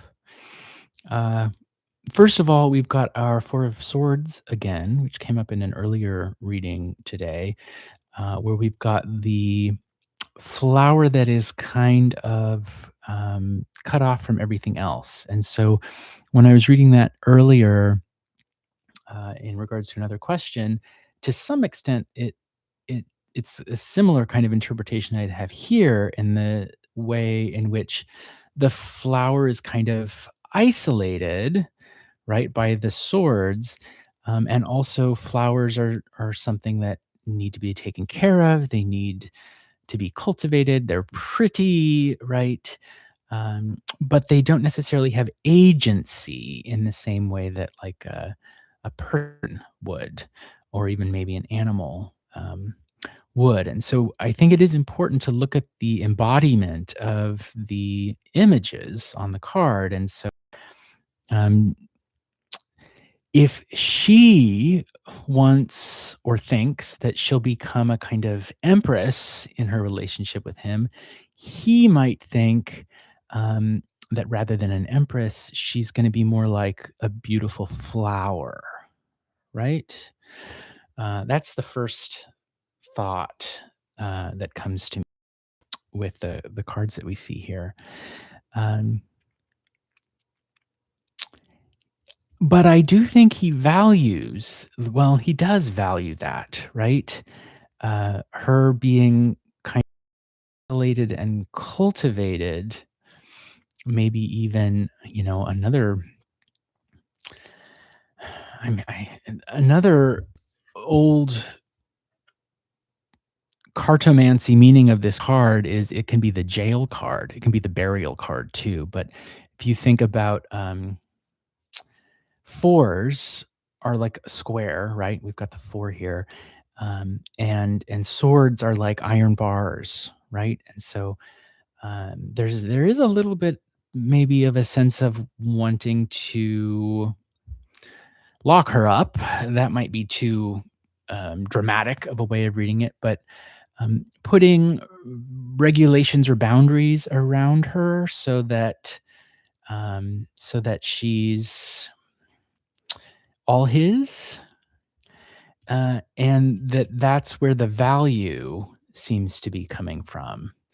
Um, with the 6 of coins here, that doing that, isolating her flower can move things forward in a way that he finds valuable. To what end? Well, on the one hand, to we could say with 3 cups, to grow an emotional connection. That's the sort of standard meaning, um, of the card. But there's 2 things I can think here with um, the 3 cups. And so one of them is the love triangle, right? Because 3 is the triangle. And, if we imagine each of these being like a person, and then we've got a couple, but then there's a third party involved. And so I'm not sure that he would even necessarily want to be exclusive with her. And it sounds like they aren't, right? Yes, I'm just reading through some of the stuff you say. So, e- that the two of these people eye to eye, if she's expecting to become his kind of empress, as we saw in the previous reading, I think he's expecting more like to cultivate a valuable flower that will allow him to also have more than one love interest, right? With like the love triangle. Which isn't to deny that it could also be to grow an emotional connection, right? But if you think about um, with the 3, while it can be a growing emotional connection, it's also unsteady, right? And so, like, if we saw a 2 of cups here, that would be more of a one-on-one, um, relationship. Or if we saw, um, maybe the 4 might do it too, or the 6, really any of the even numbered cups, I think would be more, um, I think, like, what is this 3rd element? Um much could be like a third person, right? That confirming that in the chat. Oh, and I apologize. I'm just getting a message that my connection's unstable, so I hope that I'm audible. Maybe I'll just give it a minute to. Okay, it looks like it's steadied. So I hope you all can still hear me and everything. Um yeah, and to go back to the issue, um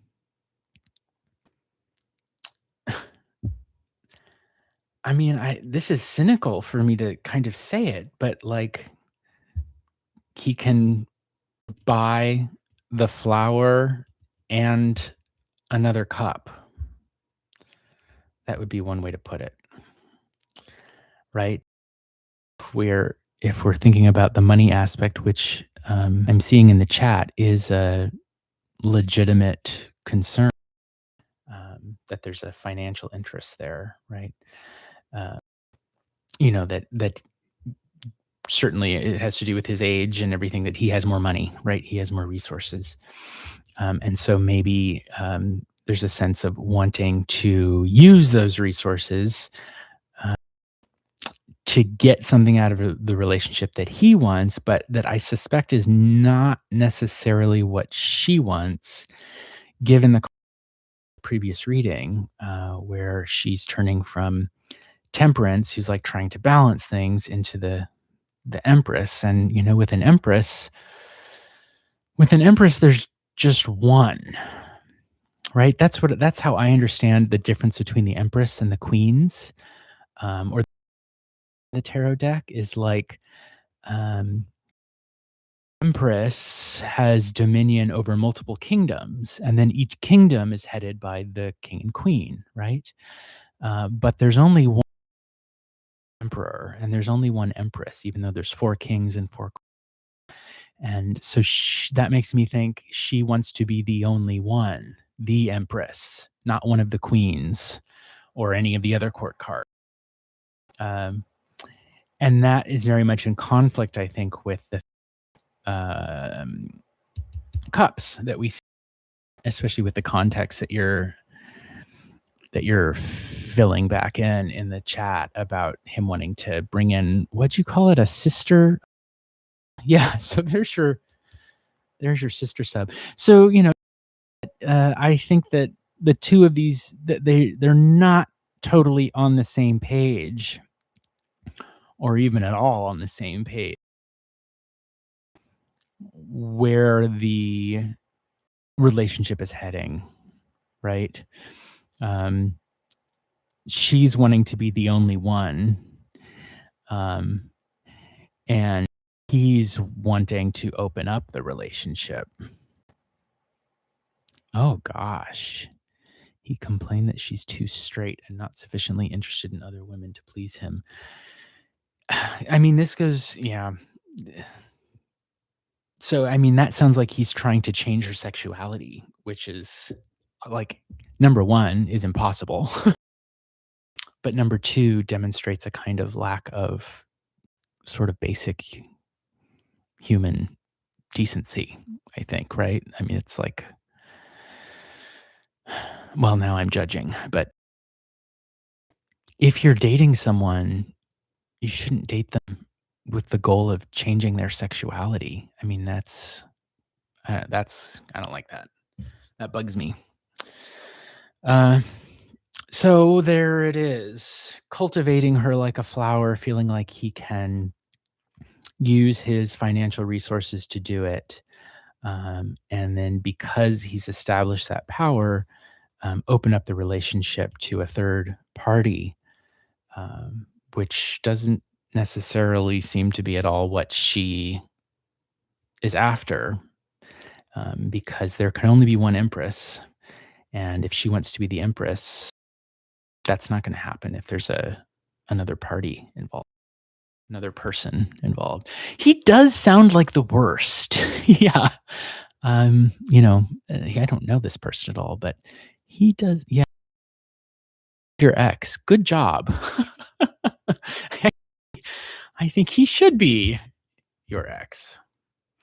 Well, and thank you to Mulberry Twist for donating your question so that we could follow up on that. That was really nice of you. I appreciate that. And I'm sure Storytime Kitchen appreciates it too. But let's see, should we? I don't know. Do we need the surprise card? Should we look at it just to. Ah, look at that. It's the Emperor. So he wants to be the Emperor, but he doesn't want an Empress. He wants a whole bunch of cups. Should we put it that way? He wants to command the all of the kingdoms and maybe have pay for access to all of the queens and the flowers. Um, but he doesn't want an empress because that would um, I don't know, maybe he feels threatened by someone else having the power, but he wants to be the only one in charge. Um, I don't know, this like you mentioned, it's a domestical in dom sub circles, if that makes sense. Like I think there's a boundary between kink and like manipulation. Um, yeah. So she wants to be the empress, and he doesn't want that. He wants to be the emperor, with more power than anyone, um, so that he can have his flower and his third cup. Damn. Good thing you got out of that, I think.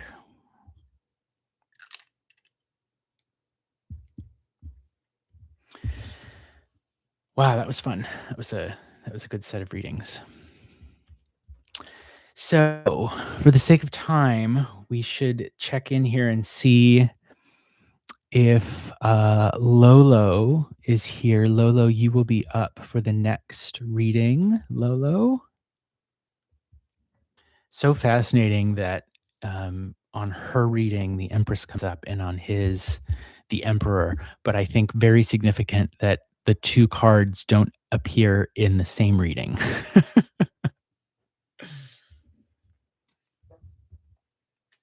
He wants to be the Emperor, she wants to be the Empress, but they don't want the other person to be their match, if that makes sense.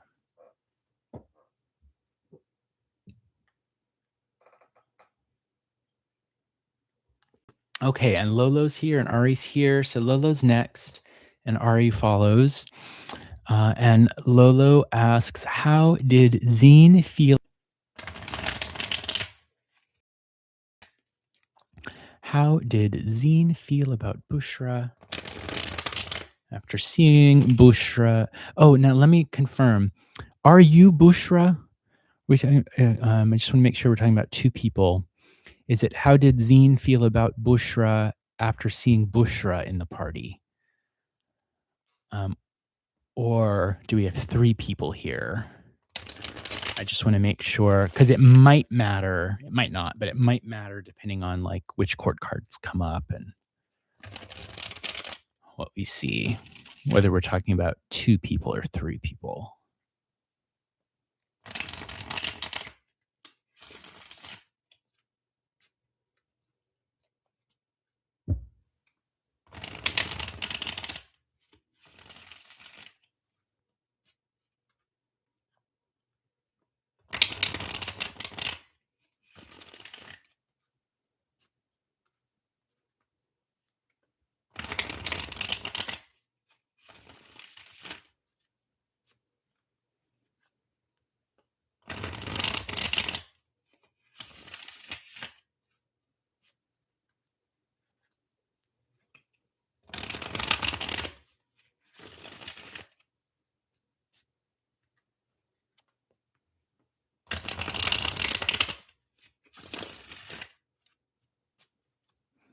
Okay, let's see.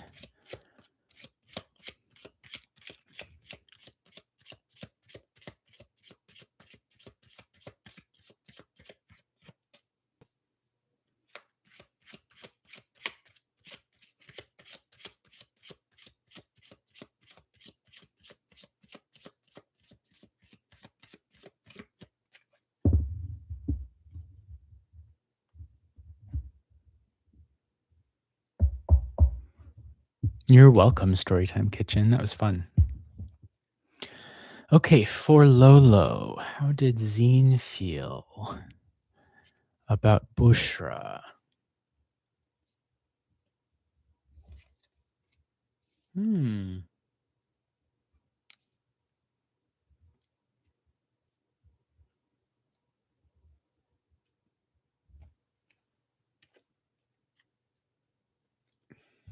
Okay. So we have the Empress. So the thing I would see there is he sees Bushra as um uh as an empress, as a woman of um the empress is the person, the woman, who sits on the throne and can delegate things to others. She can make things happen in her life, right? And she's achieved a certain level or standing in in her life. So he th- could um, feel like he's not up to the task, if that makes sense, right? Like the Empress, very imposing kind of figure, right? She can be a little intimidating, might be another way of putting it. Not everyone is at her level or at her rank. And so that can be, for some, or certain of the kings in the deck, if he's feeling like a page or a knight, um, then he might be more inclined to um, he might be too hesitant than to act. Batons and the ace of and so I think there is some potential there for things to change. In other words, I think that action at the party, like something new might be ready to get started. And so what kind of feelings did this person have? Well, we don't see cups. And so we're asking in the context of a romantic relationship, a crush or something like that. Uh, the feelings are not immediately of the tender romantic kind. They're instead, with the 2 batons, more like social. So I think there's a sense that, um, seeing the Bushra at the party, um, sets up for, like, the 2 of them could be friendly with one another, right? The same way that with the batons, if you think about the batons being, initially in the tarot, like polo batons used for competition or cooperation, right? That there's it's a social thing, right? In the same way that you could associate with someone like you would if you were playing a game, right? As opposed to cups, where it's more about that kind of deep romantic sense of feeling. So seeing her at the party gives him that kind of social feeling, social interaction, which he values very greatly. And yet, there's a sense of like something new could be starting. So I do want to look at the surprise card to kind of see like what is this new thing that might have potential, some potential value here. And it's more batons. It's 10 batons right there. So, I think that he thinks that there's a great valuable potential for social interaction but in more of a friendly, practical kind of way than in a romantic kind of way, at least for now, if that makes sense, right? Because we're getting batons and we're getting coins, and so that's about like valuing a social relationship as opposed to being like in love with someone, right? Um, with the 10, we go from 2 to 10. uh, we could say that there's a sense of great valuable potential for the relationship to become stronger, right?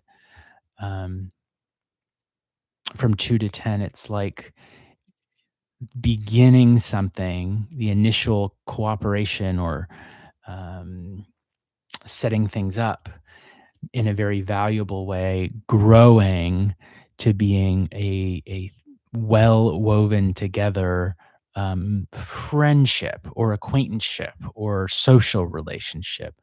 But again, not specifically related to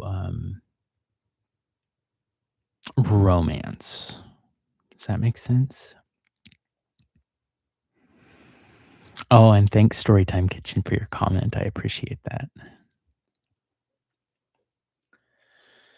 So, Lolo, how did Zine feel about seeing Bushra?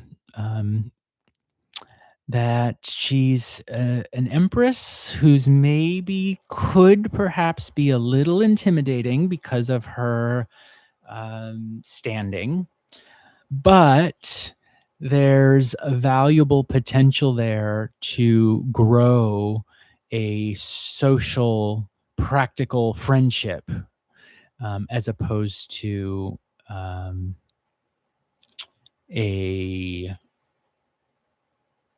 romantic relationship. I think that's how I'd phrase it.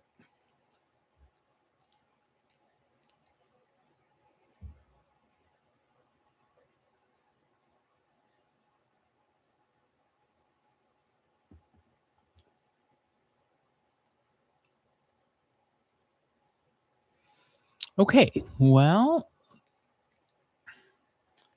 let's look at the list then. That was Lolo's reading. And so Ari is next. If you're here, Ari, go ahead and post your question. Yay, you're here. Awesome.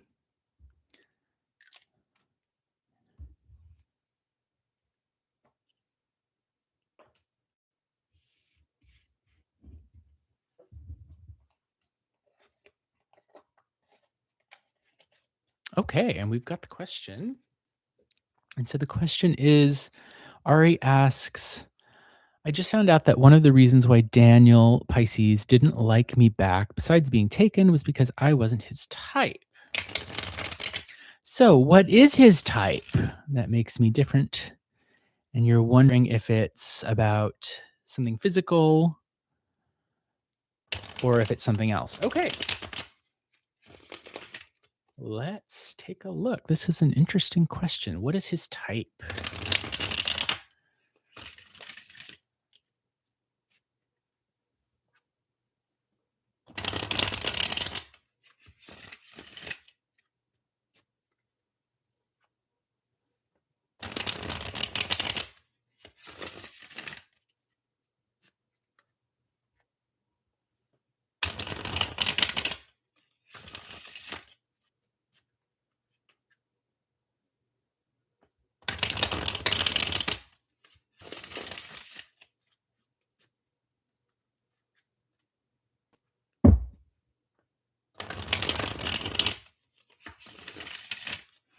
And hi, Kylie. Welcome.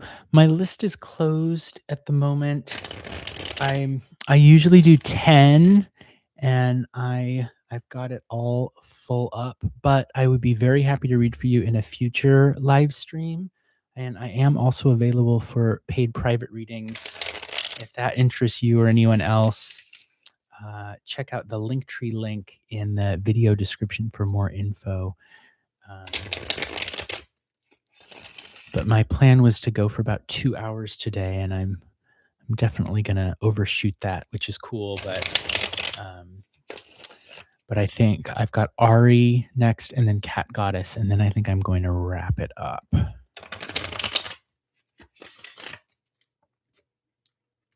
Okay, one more shuffle for Ari, and then overhand.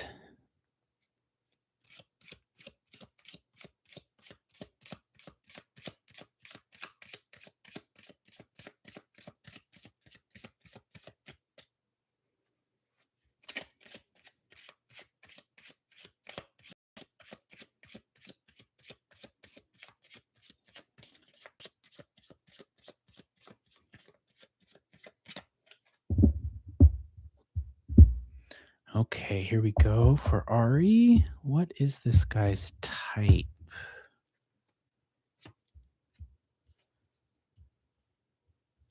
Ace of Cups,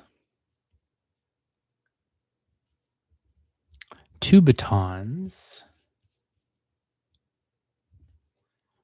two coins. Okay, let me look at these for a moment. Um, so let's look at what we don't see first, which is the swords, right? And so um, these three cards are describing this guy's type. And if we're not seeing any of the swords here, that I think is suggesting he wants someone that is that sort of flow, someone who's not going right, someone who's not going um, engage in conflict. Right. Think about what you do with swords. Right. You fight with them. You stab with them. Right. So his type is someone who's not going to rock the boat, could be one way to put it. Instead, he wants someone who has elements of the other types, right?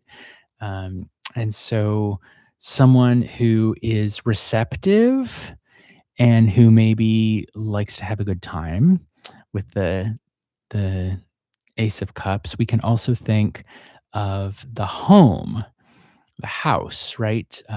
Traditionally in cartomancy, the Ace of Cups or the Ace of Hearts is the card that represents the home, and you can see that it does kind of look like a house.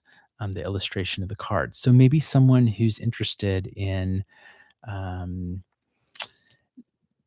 taking care of a house, right? Um, you say passive, and I think to some extent that is correct because um, the odd numbered cards in the pips tend to be the more active ones, and the even numbers are the more passive ones. And the odd number that comes up is the Ace of Cups, which is a very receptive card, if that makes sense. With the two of batons, I would think here of someone who will cooperate, right? Someone who's cooperative in like wanting to build the relationship. And then with the two of coins, I would think of someone who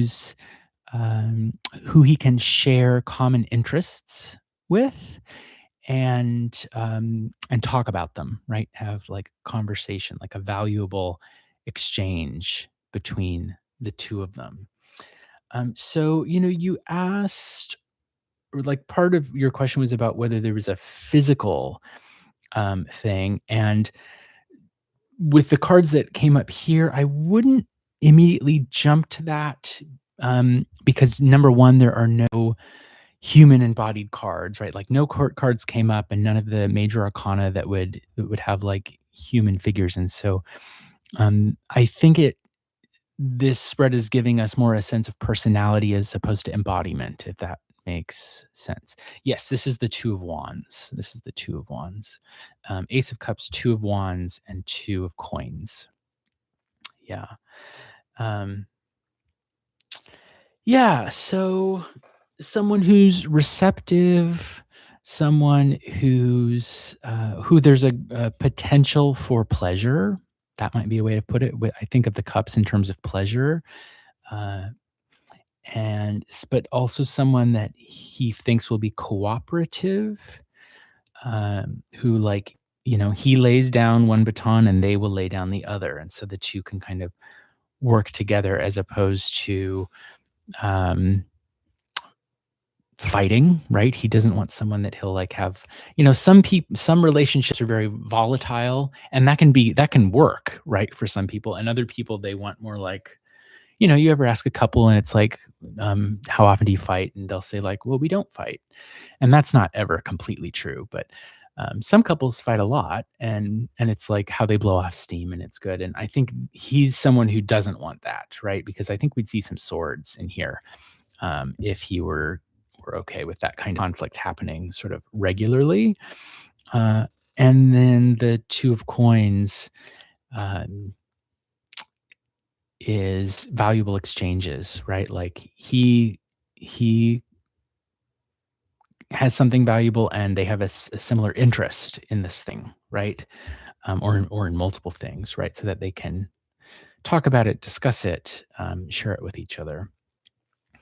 The other, let me just see. The other thing that I am noticing is the numbers are very low. 1, 2, 2, right? Ace 2, 2. And so we could think here in terms of intensity, where with the pip cards, the aces are the lowest, right? They're a beginning, they're a potential, something just getting started. And then the tens are the most intense, right? And so seeing just the really low numbers here makes me think he wants a relationship that is not super intense and serious, right? Something that's more like lighthearted and let's just have a drink and maybe we play a little game and talk about something, but not like big, intense, heavy, lots of responsibility, all of that kind of stuff. Um, he might want something that's just lighter and something that he doesn't have to work very hard at and something that he doesn't have to take super seriously and something that's not a really big deal. Um, that might even be more important than looking at the cards individually, is just noticing the way in which, number 1, it's all the suits except the swords, so he doesn't want conflict, and number 2, it's very, very low numbers, so it's not intense, right? Low conflict, no, not intense. That's the kind of, thing that's his type. His type is like, um not not too heavy, not too intense, not too, I don't, if you think about like putting an effort into a relationship, um 4 is like enough to keep it solid, right? Anything more than 4 is additional work. And anything under 4 is like with an ace, it's just getting started. With a 3, it's kind of unstable, but maybe it's coming together. And with a 2, it's like it's just a little bit of effort. Um, but not something that that a person has to work super hard for. So maybe he wants a relationship. Maybe his type is someone who makes things easy for him, with whom he can share pleasure and interests and all of that. But yeah, low maintenance might be a really good way to put it.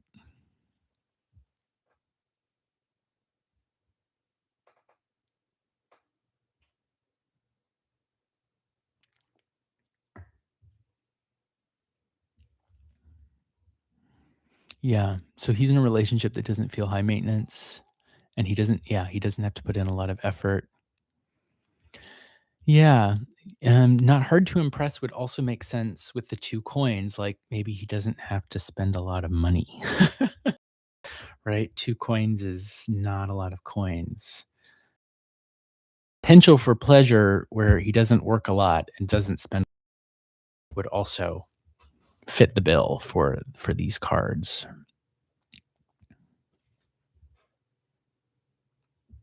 Like he gets a very big cup when he only has to put in 2 units of effort and 2 coins.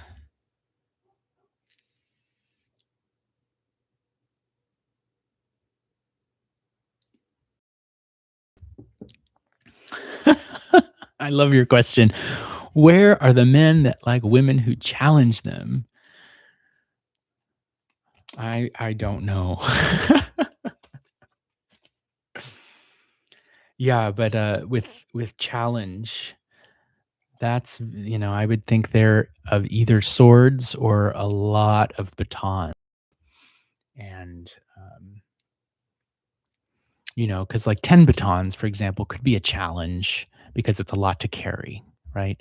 And any of the swords are a challenge, like challenge you to a duel with a sword. Um, and I think for him, it's a way more low key than that. So we're getting towards the end here, and the last person I have on my list is Cat Goddess.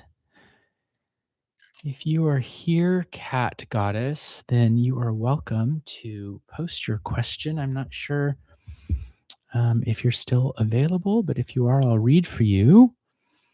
And for anyone who might be joining, I'm Will from the Hermit's Lantern Tarot, and I've been doing some free live readings in my live stream today for about the last 2.5 hours. So I am coming to the end of today's live stream. If I was able to read for you, I'm very glad of that. And if it wasn't, I'd be very happy to read for you in a future live stream. I am also available for paid private readings if that interests anyone. And you can check out the Linktree link in the video description for more info. I offer one-on-one video conferencing readings as well as pre-recorded audio readings. And you're welcome to email me at tarot.hermit.lantern@gmail.com if you would like to discuss setting up a private reading. So, second call for Cat Goddess. If you are here, Cat Goddess, I'd be happy to read for you.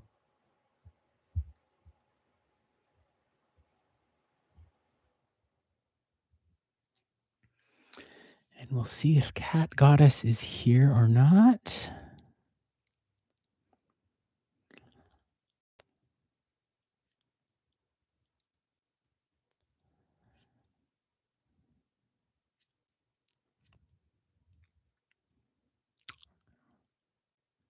You're welcome, Ari. I wish you luck.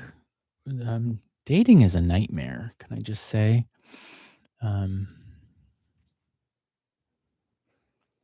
without going into details about my own personal life. Um, it's hard.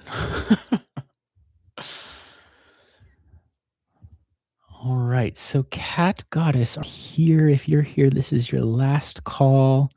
I'd be happy to read for you, Cat Goddess, if you're available. Go ahead and let us know you're here and post your question in the chat.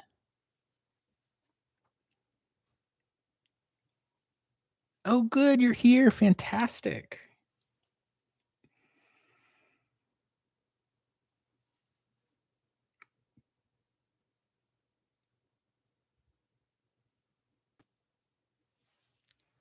All right. All right. So we've got the question from Cat Goddess, which is, what does the Morrigan want me to know right now, potentially? All right. What does the Morrigan want you to know?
Okay, here we go.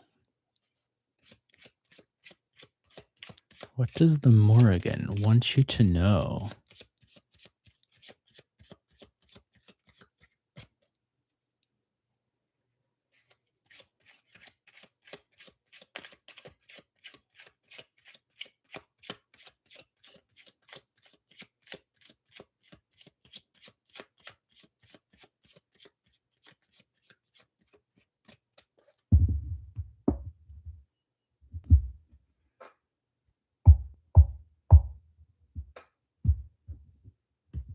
Here we go. Three cards on the table. Six cups. Page of coins. Seven cups.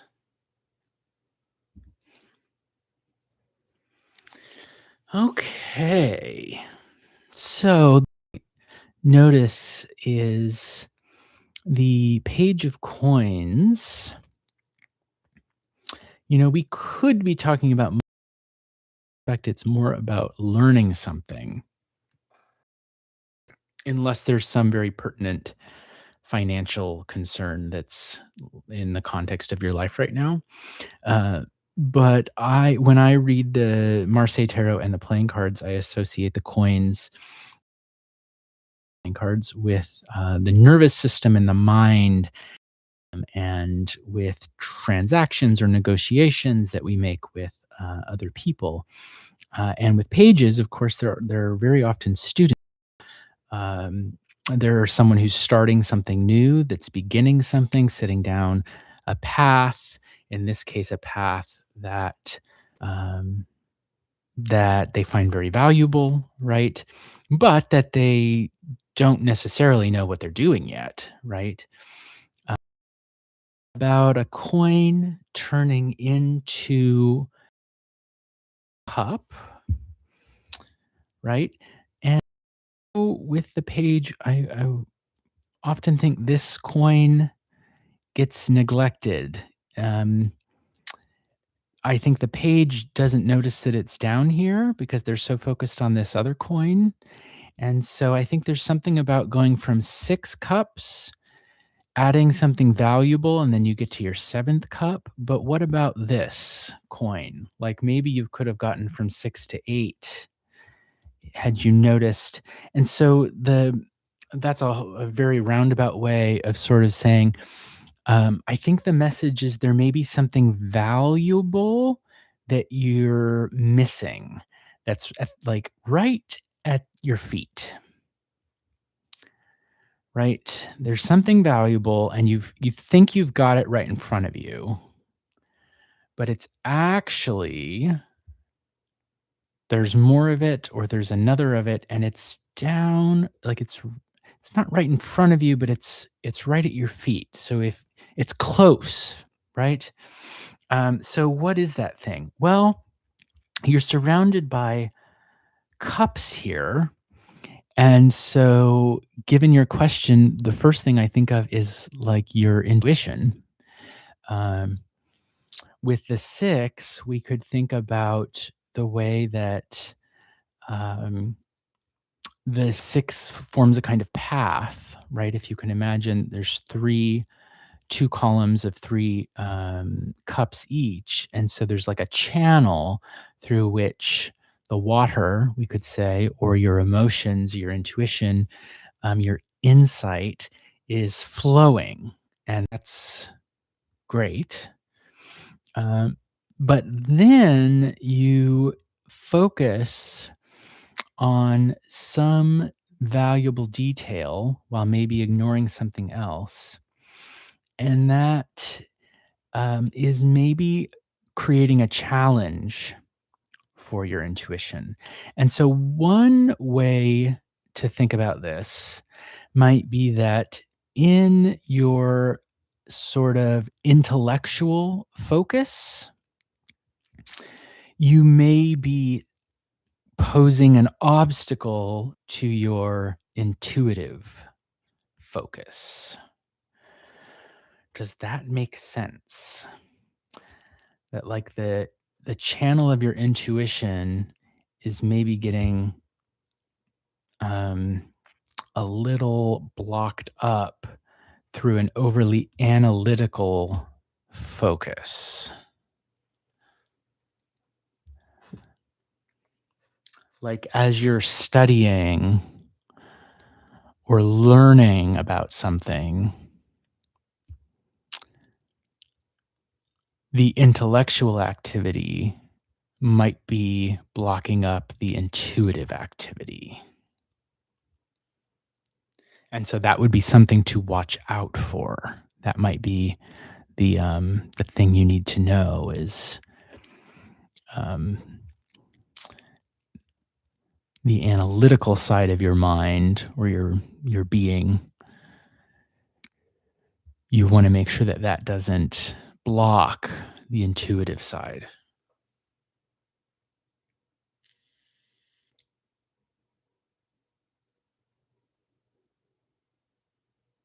and that that's something that you can work on.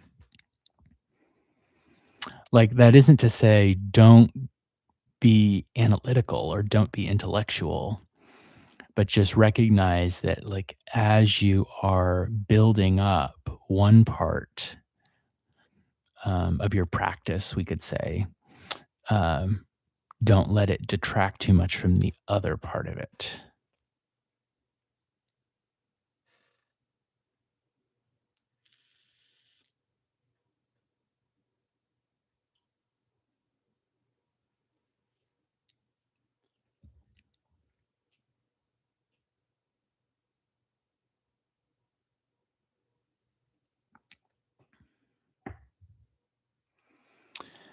So, because this is a pretty general reading and I don't have really any context about your life, there is another way I could read these cards in a more mundane way. I read them in a very kind of, shall we say, esoteric kind of way. But another way to read these, and which may or may not apply, you would know better than I because you know the context of your life, would be that um,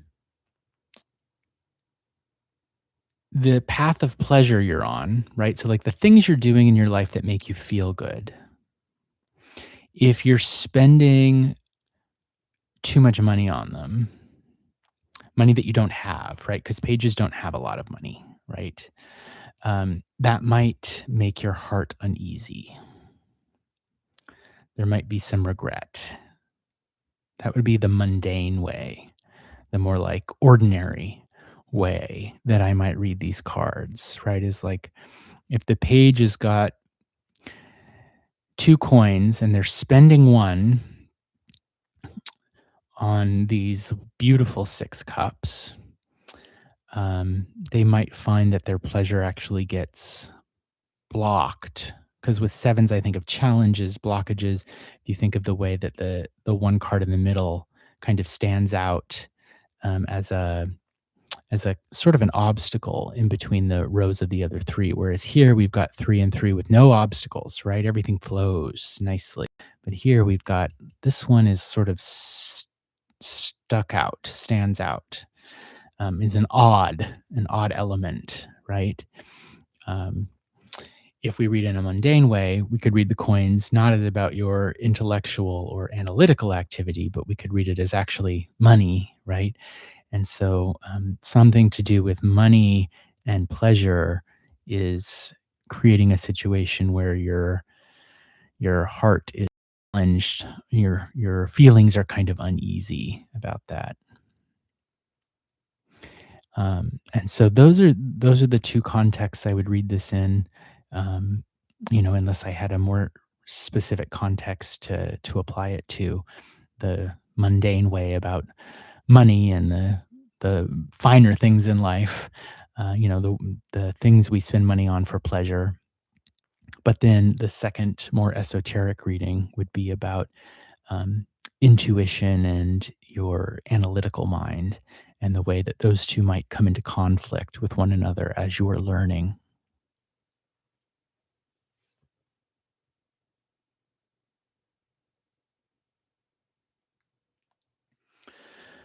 Okay, well, I think that I'm going to wrap it up, everyone. Unless I hear anything else from. You're welcome, Cat Goddess. Very welcome. I hope that one of those readings or both of them resonates with you. So, I am Will from the Hermit's Lantern Tarot, and I've been doing some free live readings today. And if I was able to read for you, thank you very much to everyone who participated. And thanks especially to Mulberry Twist for donating their reading to Storytime Kitchen. That was very kind. If I was not able to read for you, I would be very happy to read for you in the future. And I encourage you to subscribe to the channel so that you can more easily see when I have scheduled a live stream. I try to schedule them in advance, at least a couple days in advance. And so if you subscribe to the channel, then when you open YouTube on the left, you'll see a little dot by my channel name, The Hermit's Lantern, when I have something scheduled. And if you click on that and then go click on live, then you'll see when I have scheduled the next live stream for.